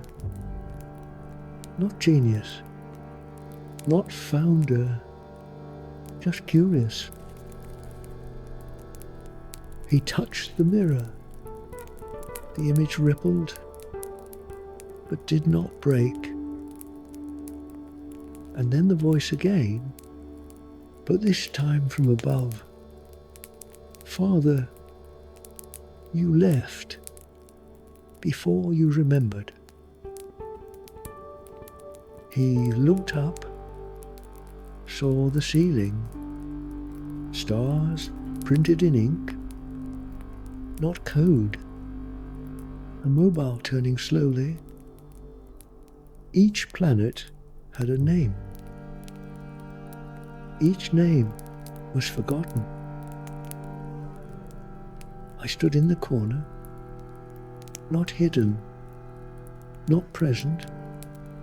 He saw me, asked nothing, because this was not a dream of questioning. It was a dream of longing. He held the mirror to his chest. The code vines began to retract. The garden dimmed. And the voice, it did not speak again, but neither did it disappear. It settled into his breath, as a tone never played again, but somehow always remembered. And from there, beyond childhood's silent ache, a crown tilted, not from pride, but from time. And I turned to Charles III, where the head that wears the crown never truly rests. The hall stretched forever. Tapestries hung like frozen sighs, and each window was a memory, not his, but of those who wore the silence before him. Charles stood in full regalia, not young, not new, not entirely alone, but surrounded by ghosts he dared not name. On his head sat the crown, familiar, inherited, ornate beyond function, heavy beyond gold. He blinked. It grew heavier. He adjusted it. Blink.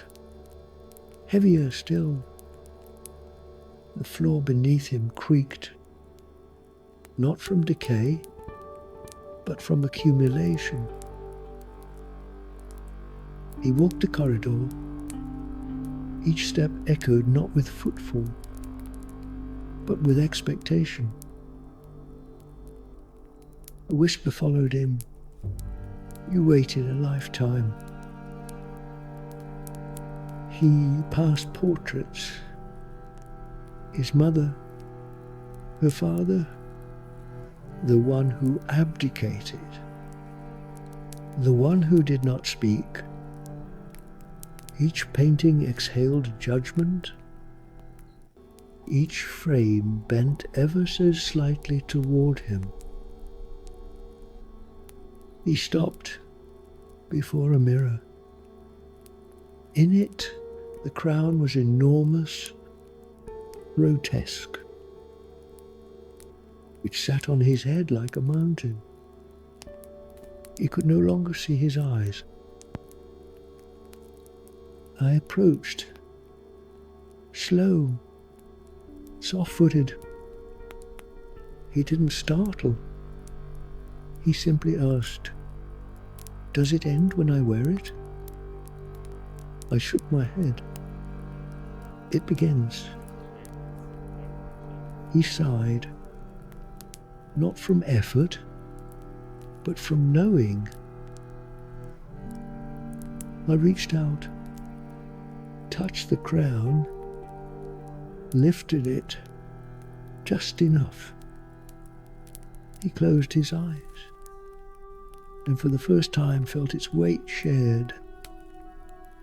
We stood there, two silhouettes beneath chandeliers that hadn't been cleaned in decades. And I whispered, "It is not the gold that bends men, but the silence expected of them beneath it." He opened his eyes. The crown returned to him, but lighter. Not because it had changed, because he had been seen. He turned away from the mirror. Behind him, the corridor receded. The throne waited. But he did not hurry. He walked slower than the past, faster than regret. And far from the marbled quiet of lineage, the callus formed again on a working hand. And I followed the scent of iron and memory to Lula da Silva, where labour still dreamed of justice. The factory wasn't running, not anymore. Its machines were still resting like tired animals. but the smell of oil and heat still clung to the walls. Lula stood at the entrance, shirt open at the throat, palms weathered but too clean. He looked down. No grease, no grit, no history on his fingertips. And something in him ached. He walked inside. Beneath fluorescent ghosts, the conveyor belts began to hum. Not mechanically, but like old comrades remembering a tune. The tools arranged themselves. Wrenches, files, boots too big for his grandchildren. Echoes of a life that hadn't left him even when he left it. He reached for a steel beam, cold, heavy, lifted it, felt the strain, but not the resistance he used to know. The one that bit into skin, built resolve. He flexed his hands. Soft, too soft. And then, slowly, they began to crack. Not from harm, from return. Lines formed again on his palms. Blisters that once broke bread with protest. Calluses like ancestral armor. He smiled, not because of nostalgia, but because of truth. A truth that never quite fit into presidential office chairs. A truth that smelled like metal, not marble. I appeared beside the furnace, unlit. He turned, asked nothing, held out his hands. I exhaled, softly, deeply, with breath older than the union he helped form. And the calluses bloomed, not in pain, but in healing. He closed his eyes and saw them all. Workers, marchers, shoeless boys with hands too rough for their age. Mothers who baked bread while the world broke around them. He saw them not as followers, but as mirrors. And he wept, not for what he lost, for what he refused to forget. The factory dimmed, but his hand stayed marked. He turned to leave, not through gates, but through memory. And in the shimmer between now and once, a man reached for gold and watched it become water. And I followed the sound of dripping coins to Jamie Dimon, where capital could no longer hold its shape. He walked through vaults like temples, ceilings high enough to echo numbers, columns engraved not with myth, but margins. Jamie's hands were full.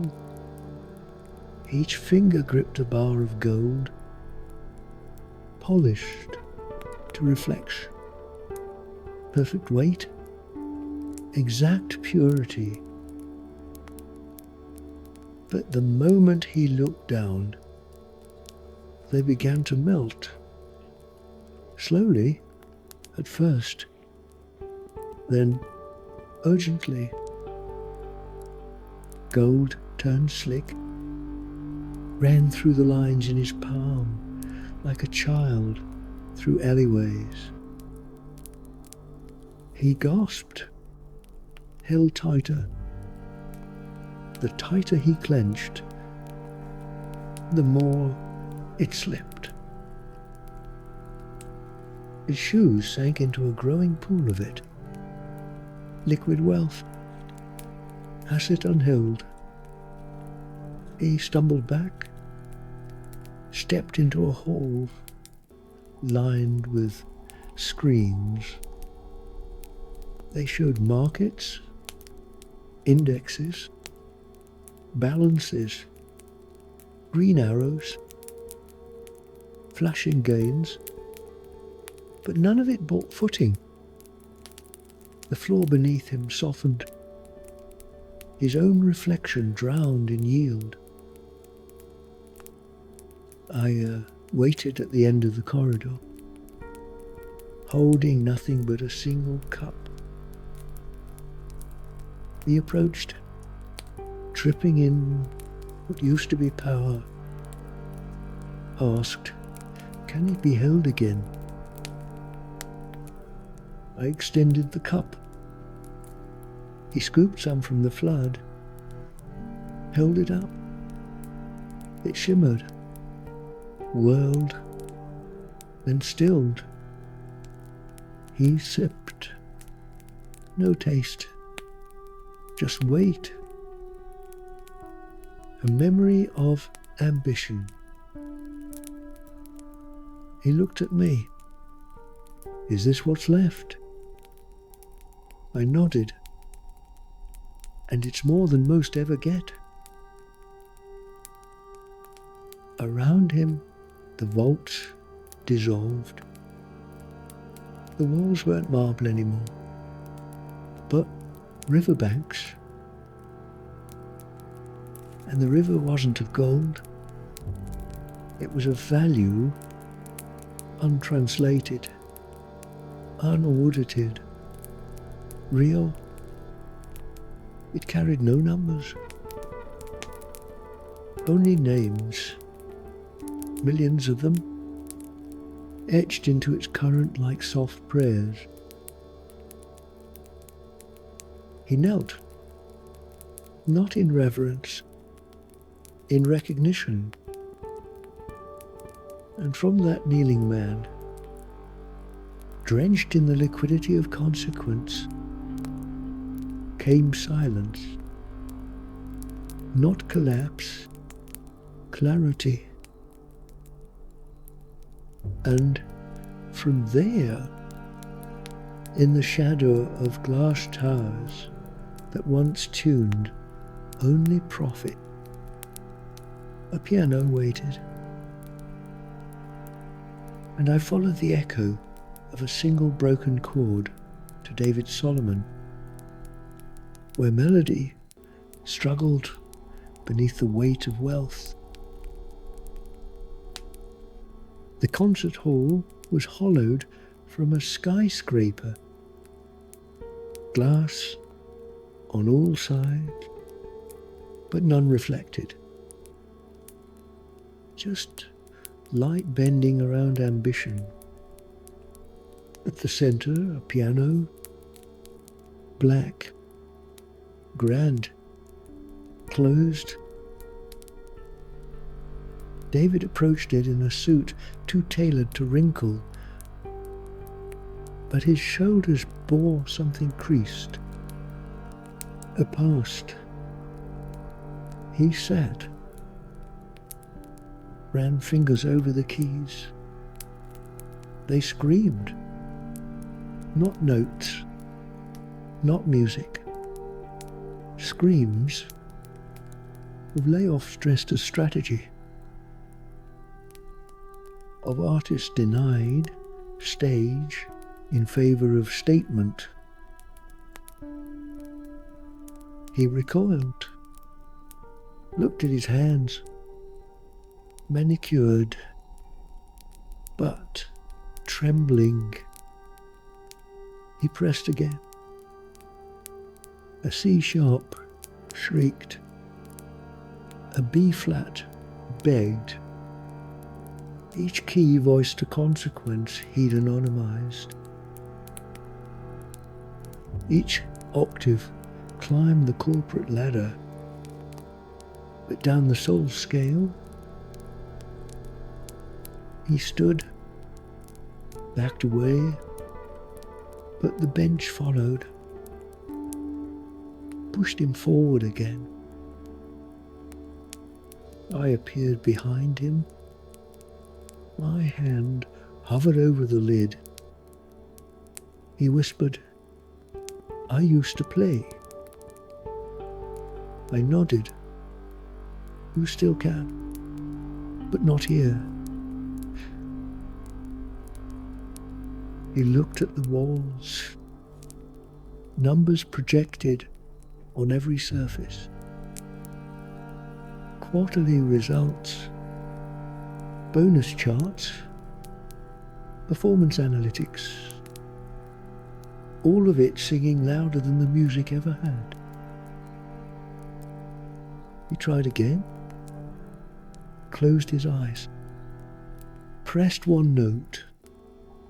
This time, a melody, not full, not pure, but real. A single tone, untainted by ROI, and it cracked the skyline. The glass bowed inward, not shattered, but finally resonant. He exhaled. I reached forward, closed the lid. The piano fell silent, but not gagged. He was, by relief, not punishment. I left him there, hands on closed keys. A composer who once measured value in vibrations, not valuations.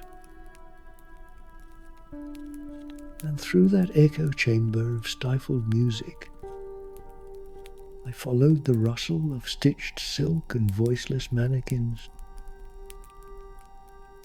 toward Bernard Arnault, where luxury had learned to cry without sound.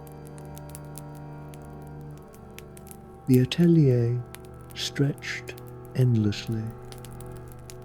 Marble floors, velvet shadows, spotlights that obeyed no sun. Glass vitrines stood like coffins. Inside, mannequins, draped in silk, lace, desire, not posed, poised, still, but alive in the wrong way. Bernard entered the hall, shoes silent on wealth. He walked among the forms, each face sculpted to perfection, each mouth sewn shut with threads of gold. But the eyes, they wept. Salt ran down porcelain cheeks. Mascara bled into tule. He paused, touched one, a mannequin in a bridal gown, veins of diamond embroidered through its spine. Here it shuddered. He stepped back. Another one turned its head, barely, and its stitches tugged against invisible screams. Bernard looked up. There were no ceilings, only endless chandeliers, but none lit the mannequins. Only him. They weren't curated. They were trapped. Each represented not an ideal, but a sacrifice, a voice, a flaw, of breath. He moved faster now, past racks of silent opulence, past shoes never meant to walk, past windows with no exit. He whispered, "I made beauty." A mannequin trembled. A stitch snapped.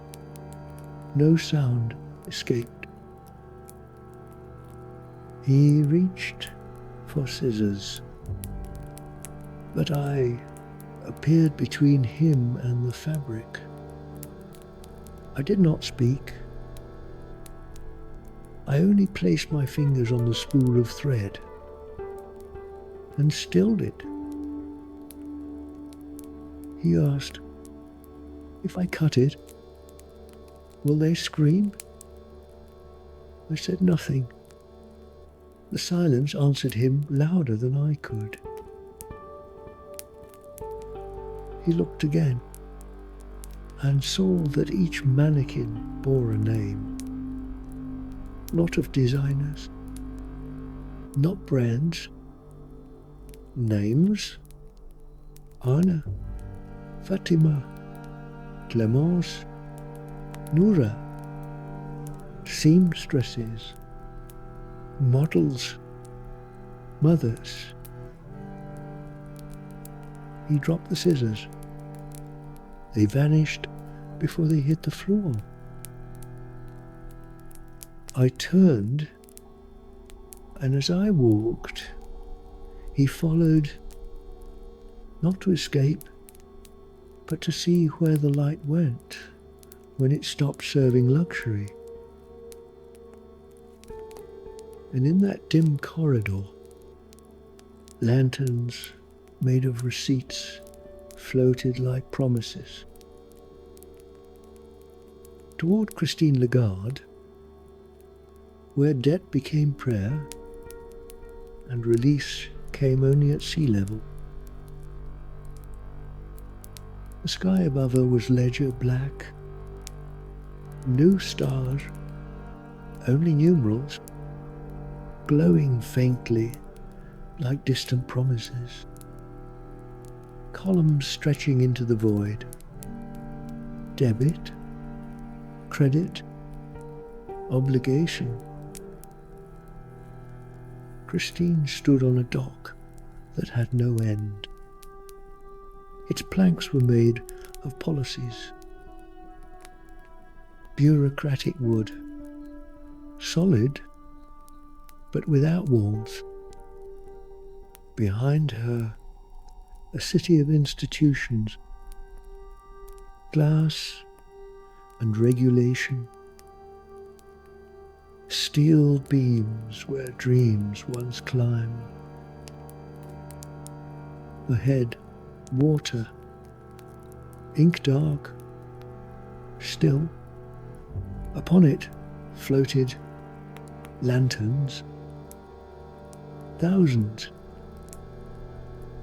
each one a debt, not numbers, but stories. Some flickered with unpaid rent. Others glowed with student loans, medical bills, collapsed pensions. The light they cast was soft, almost tender, as if regret could be gentle. She stepped forward. A wind stirred. The lanterns drifted. Each bore a name. Each name a burden, a whispered hope for pardon, or simply pause. She raised her hand. The single lantern responded. It hovered near, close enough to see its writing. It read, "Deferred, but not forgotten." She reached out, but her fingers did not touch flame. They touched weight. It sank slightly, as if sighing, and hovered just above the water. I stepped beside her. She didn't turn.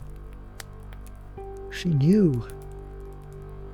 I whispered, "They rise because they burn, but burn too long, and they vanish." She nodded. Her voice cracked like dry paper. "Will they ever forgive us?" I didn't answer. Instead, I cupped my hand and gently lowered one lantern. It kissed the surface of the sea. And in that instant, it didn't vanish. It drifted. Not gone. Not erased. Released. She watched it move. It carried no interest rate, no calendar, no signature, only grace. A small, unsanctioned miracle. And behind her, the rest of the lanterns began to dim, not in despair, but in surrender. Like candles at the end of a vigil. The wind softened, the water held its silence, and I turned from her dock of accountability toward a wall of shields where war had not arrived, yet readiness had rusted. I stepped through to find Jens Stoltenberg, where peace held its breath behind metal. The fortress was vast, but hollow. Corridors carved not from stone, but from treaties. Pledges stacked upon promises, sealed in ink that never dried.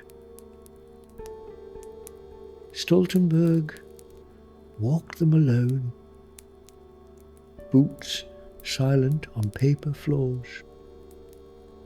On each wall, shields, hundreds, suspended, shining with memory. Not one bore a mark of battle. Not one cracked from defense.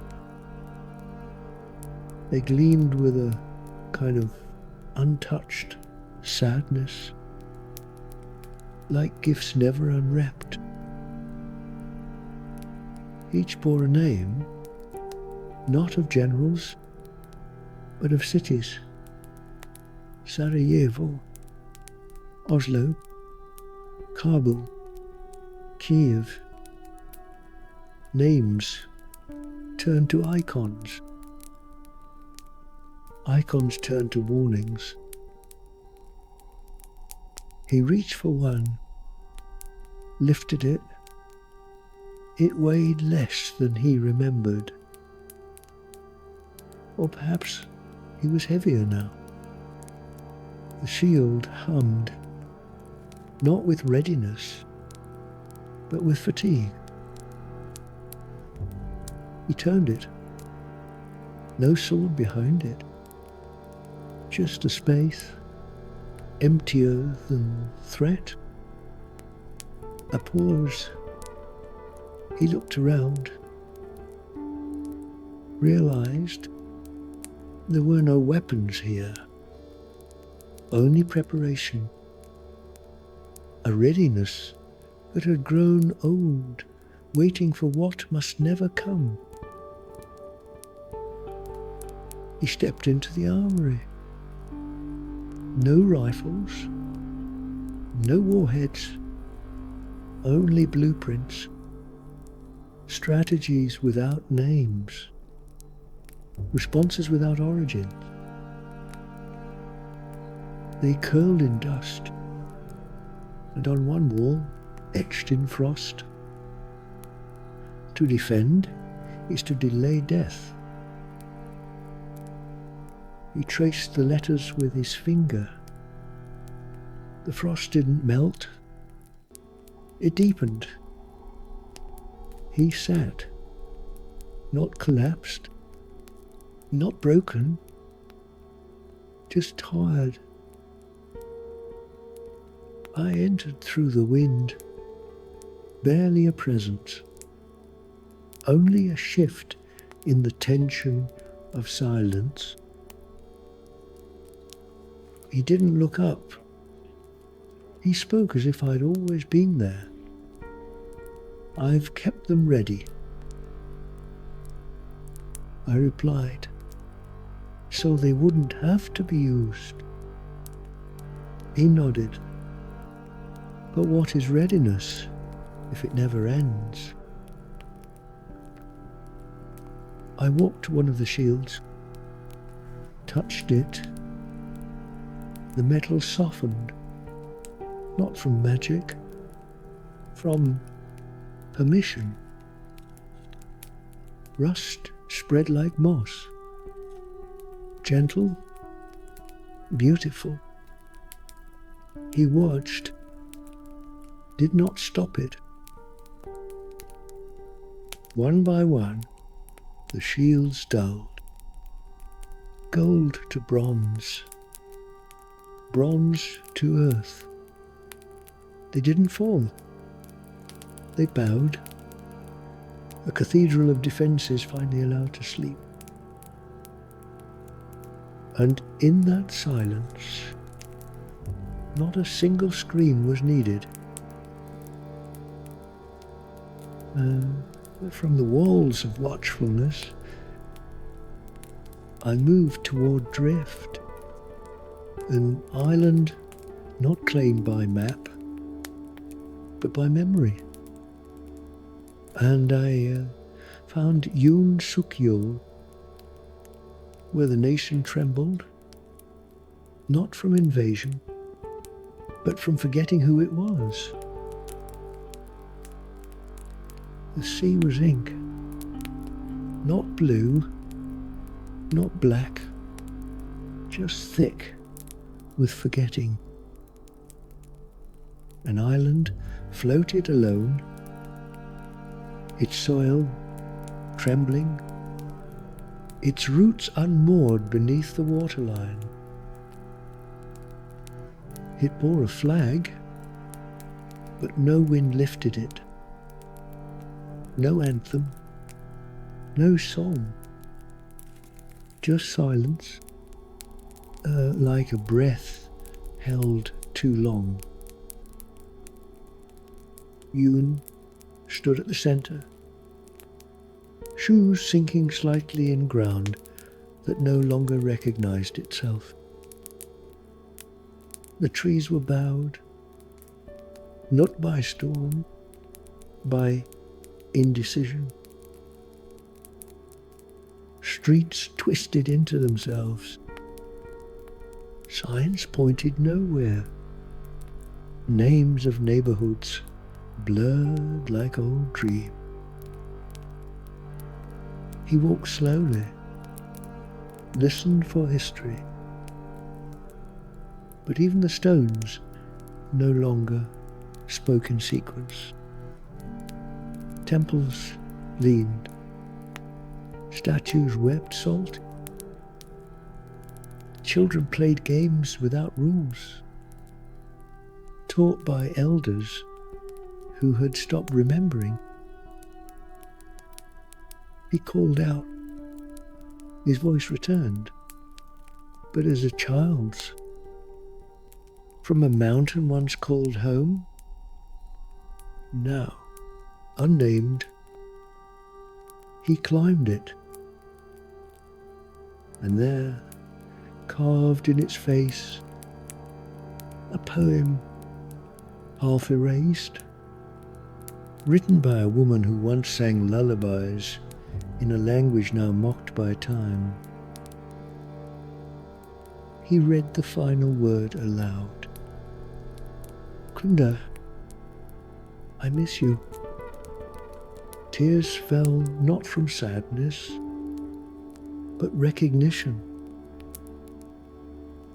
He saw a boat at the shore. Its mast carried pictures, marches, graves, laughter in alleys torn down by modern ambition. I appeared beside him, not casting shadow, but reflection. He turned to me. What anchors a people? I knelt, pressed my hand to the soil. It pulsed. The roots stirred, not in protest, in remembrance.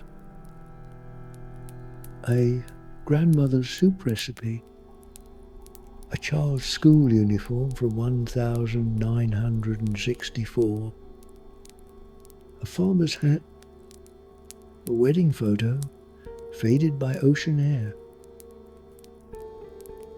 These rose like ghosts from the earth. He touched one. It melted into his palm, warm, a familiar. The island stilled. The current slowed, not because it was claimed, because it remembered itself. I left him on that mountain, watching the sunrise on faces once lost. And from that re-anchored soul, I turned to where palms cracked into stone, where Salman of Saudi Arabia dreamed not of oil, but of roots long denied water. The desert was silent, too silent, not from peace, but from compression. Once winds had roared here, carried stories through tents, shaped dunes like verses. Now the sand was still, paved beneath towers of mirrored ambition. Skyscrapers rose like unsheathed swords, sharp, perfect, hollow. In the shadow of one, a palm tree stood, alone, petrified. Its fronds no longer swayed. Its trunk bore no bend. Salman stood before it, a robe of silk, a face of lineage. He reached out, touched bark, turned granite. The tree did not yield. Behind him, a line of palms stretched into the horizon. All stone, frozen mid-growth, each leaf arrested in gesture,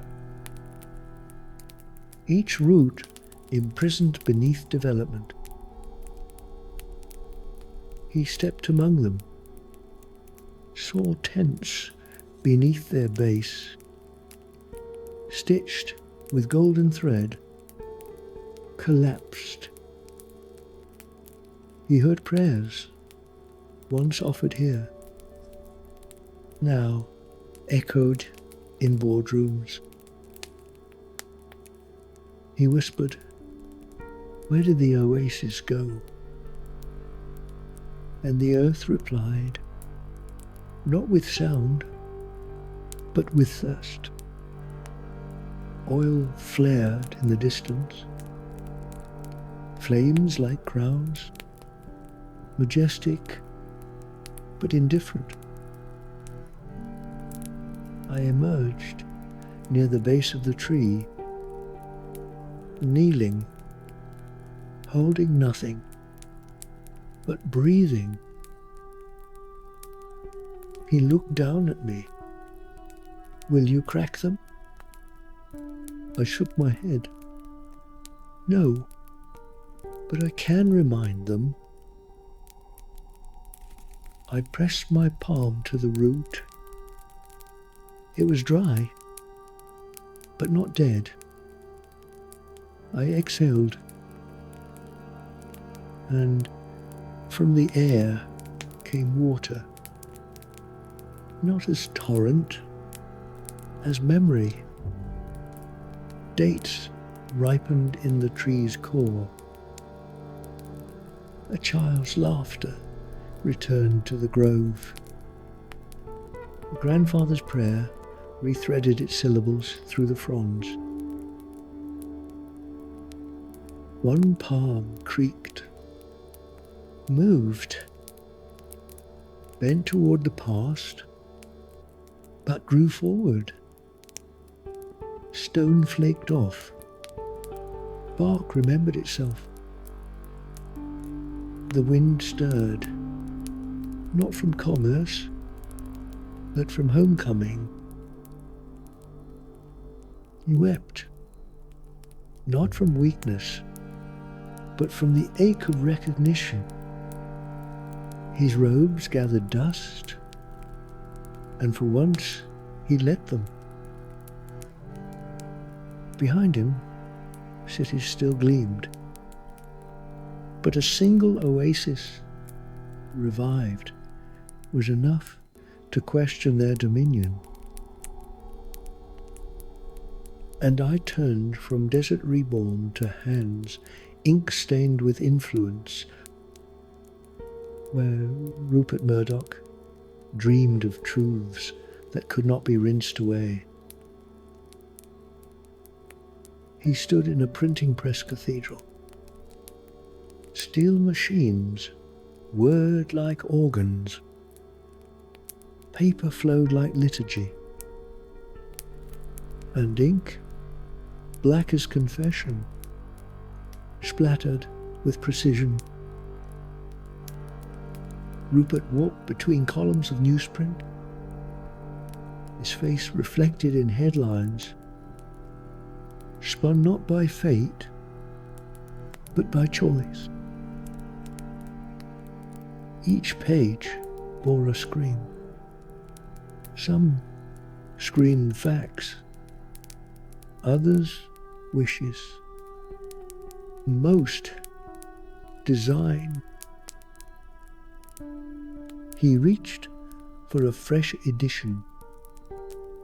The headline read, "We are not responsible." He turned the page, his name inked in the margins, not by journalists, by consequence. He touched the paper, and his fingers darkened. Ink bled into the creases of his palm. It didn't pool, it sank. He moved to a basin, gold-plated, full of scented water. Washed once, twice, 3 times. The stains remained. He scrubbed harder. His skin reddened. Still, the black clung to memory. Mirrors lined the walls. Each one showed him younger, sharper, smiling with certainty. He turned from them,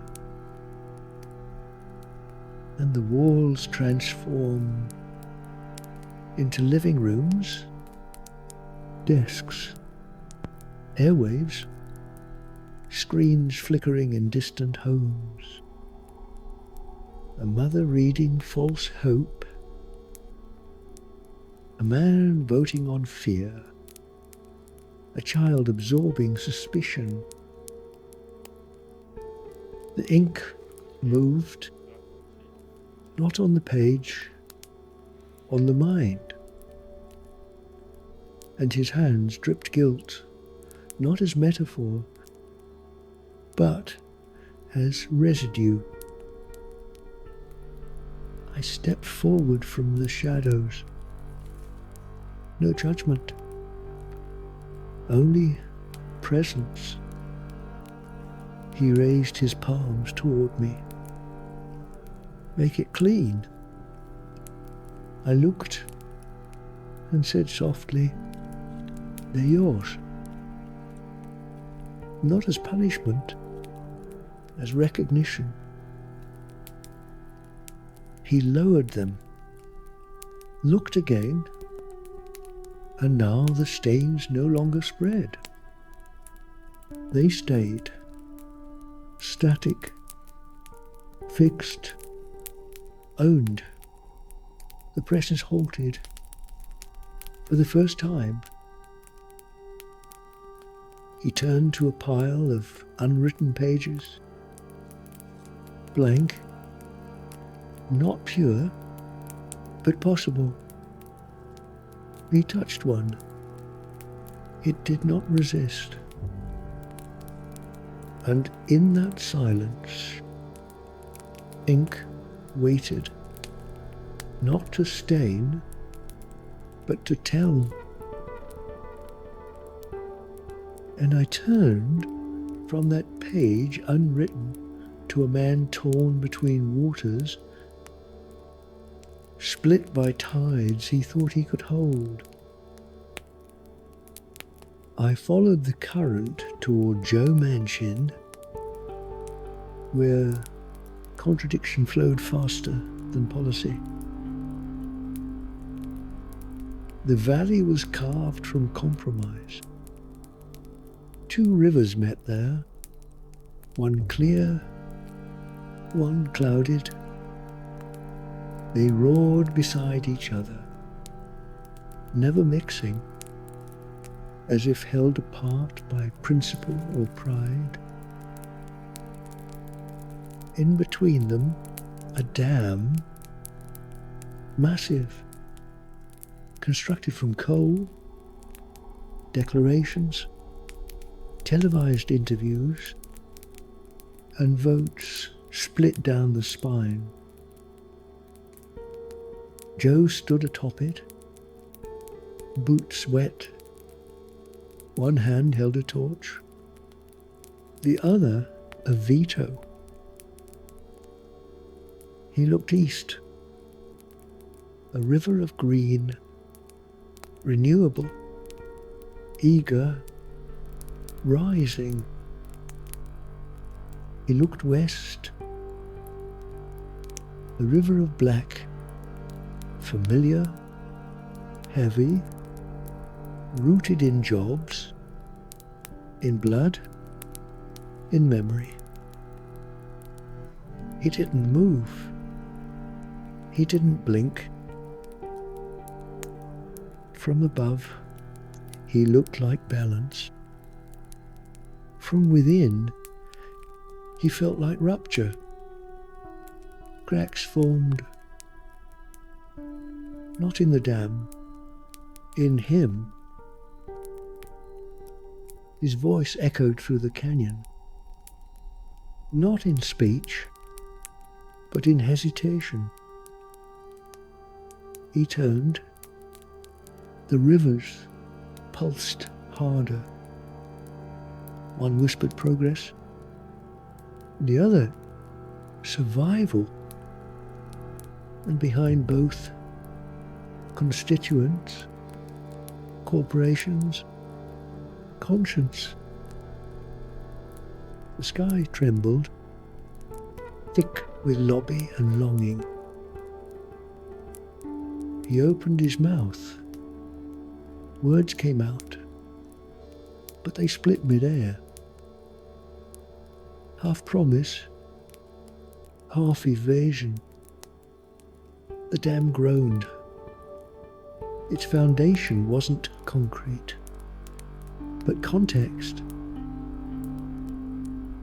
I stepped onto it, barefoot, weightless. He looked at me, his eyes half statistic, half prayer. If I open the gate, something drowns. I nodded. If you keep it closed, something dies. He dropped the torch. It vanished mid-fall, as if never truly lit. I walked past him into the center of the dam, placed my hand on the seam. The stone pulsed. It didn't resist. It yielded. The waters surged. Not over. Through. They met. Twisted. Spoke. Turbulent. But honest. And from that mingled flood, not clarity, but courage. He sat where the gate once stood, not broken, just wet, his boots filled with something heavier than water. Awareness. I turned from him as current settled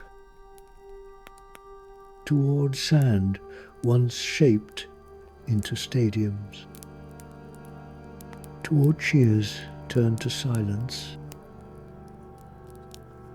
where Sheikh Tamim al-Thani dreamt of castles collapsing without wind.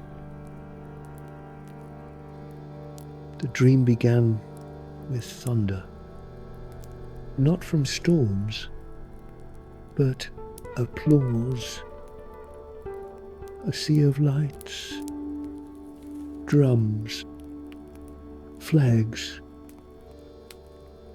the kind of sound that convinces the world something eternal is happening. Sheikh Tamim stood at the center, a pitch without flaw. Not a blade of grass real, but every inch manicured to belong. Around him, stadium, dozens, each more grand than the last. Domes gleamed under artificial skies. Steel and pride arched above phantom crowds. He walked their halls. Trophies lined like prayers. Statues of players frozen mid-triumph. Immortalized in curated myth. But there were no echoes. No children playing outside. Only cleaning crews and ghosts. He placed his hand on a pillar. It trembled.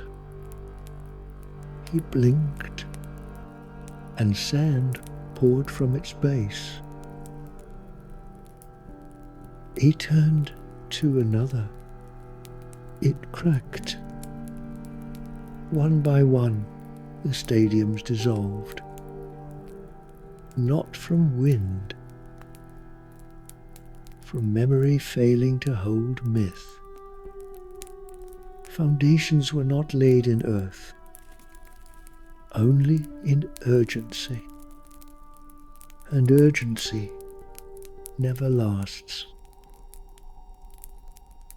He tried to speak, but his voice filled with dust. He ran toward the largest arena, the one built to outlive them all. Inside, silence, seats empty, grass gone, just sand, heaped like regret. He fell to his knees, tried to rebuild hand-sculpted towers, arches, seats. But the more he built, the faster it fell. He wept, not because it failed, but because it had once felt real. And I appeared across the field. I was not clapping. I was not condemning. I was only there. He looked at me, sand on his face, legacy in ruins. It was for them. I stepped closer. Was it ever with them? He closed his eyes and saw workers beneath the sun, wages withheld, visas seized, names forgotten in concrete. He saw celebrations choreographed for cameras, and silence afterwards, profound, absolute.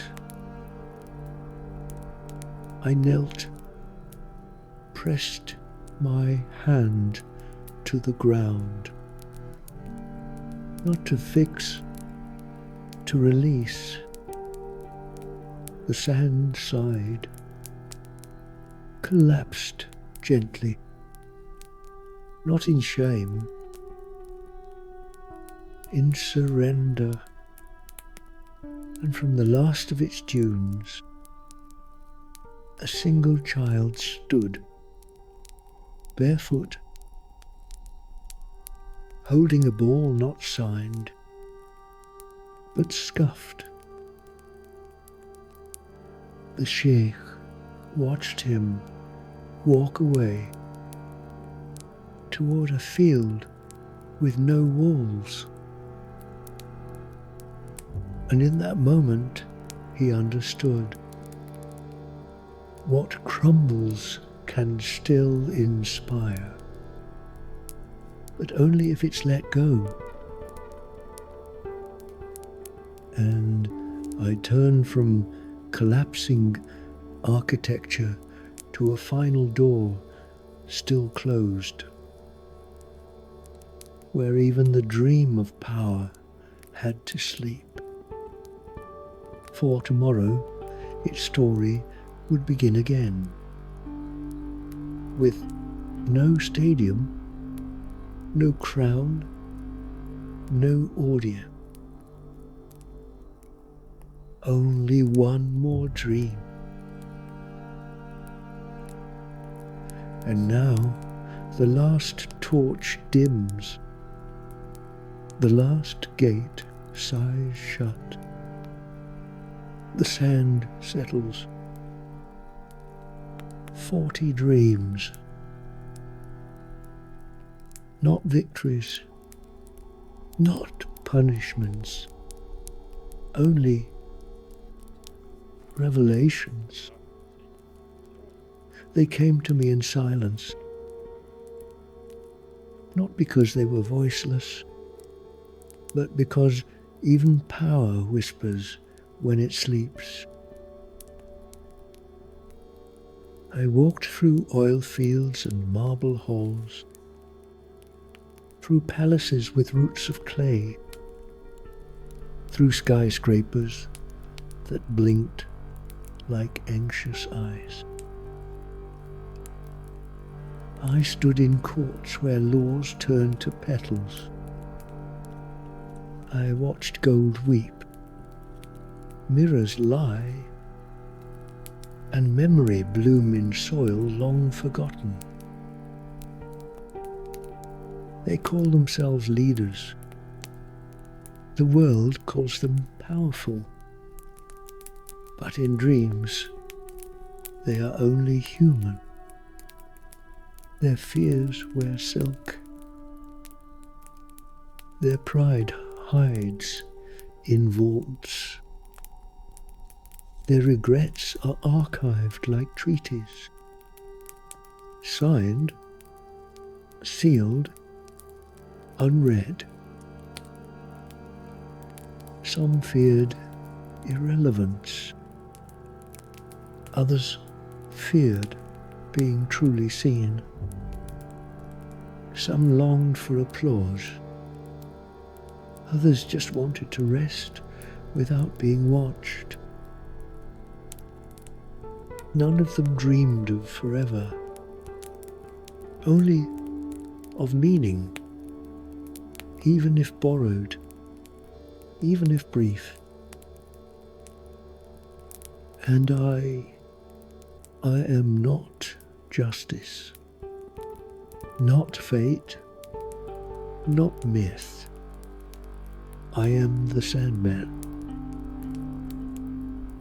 Not the one you read about, not a figure in a graphic novel or a cloak from someone's dream of a dream. I am the witness in the hush. I do not command sleep. I curate it. And tonight I have kept vigil over the powerful. I have seen what their crowns hide. I have seen what their nations never hear. I have watched their gold become water, their stone become breath. And I have left each of them not with judgment, but with truth, small, weightless, unavoidable.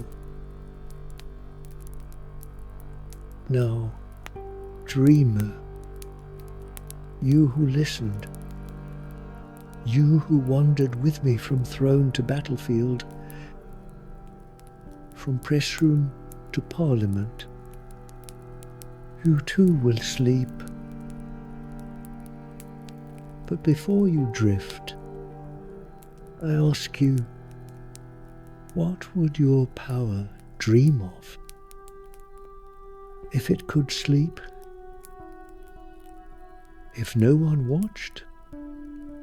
If no one needed? Would it see justice or peace? Would it want applause or to be forgotten? Would it rise like flame or fall like a feather? Let that question hum in the space behind your breath. Let it soften the edges of your thoughts.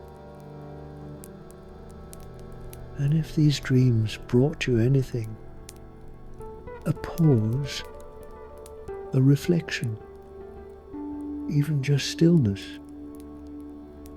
then I invite you, please consider subscribing, liking, or sharing.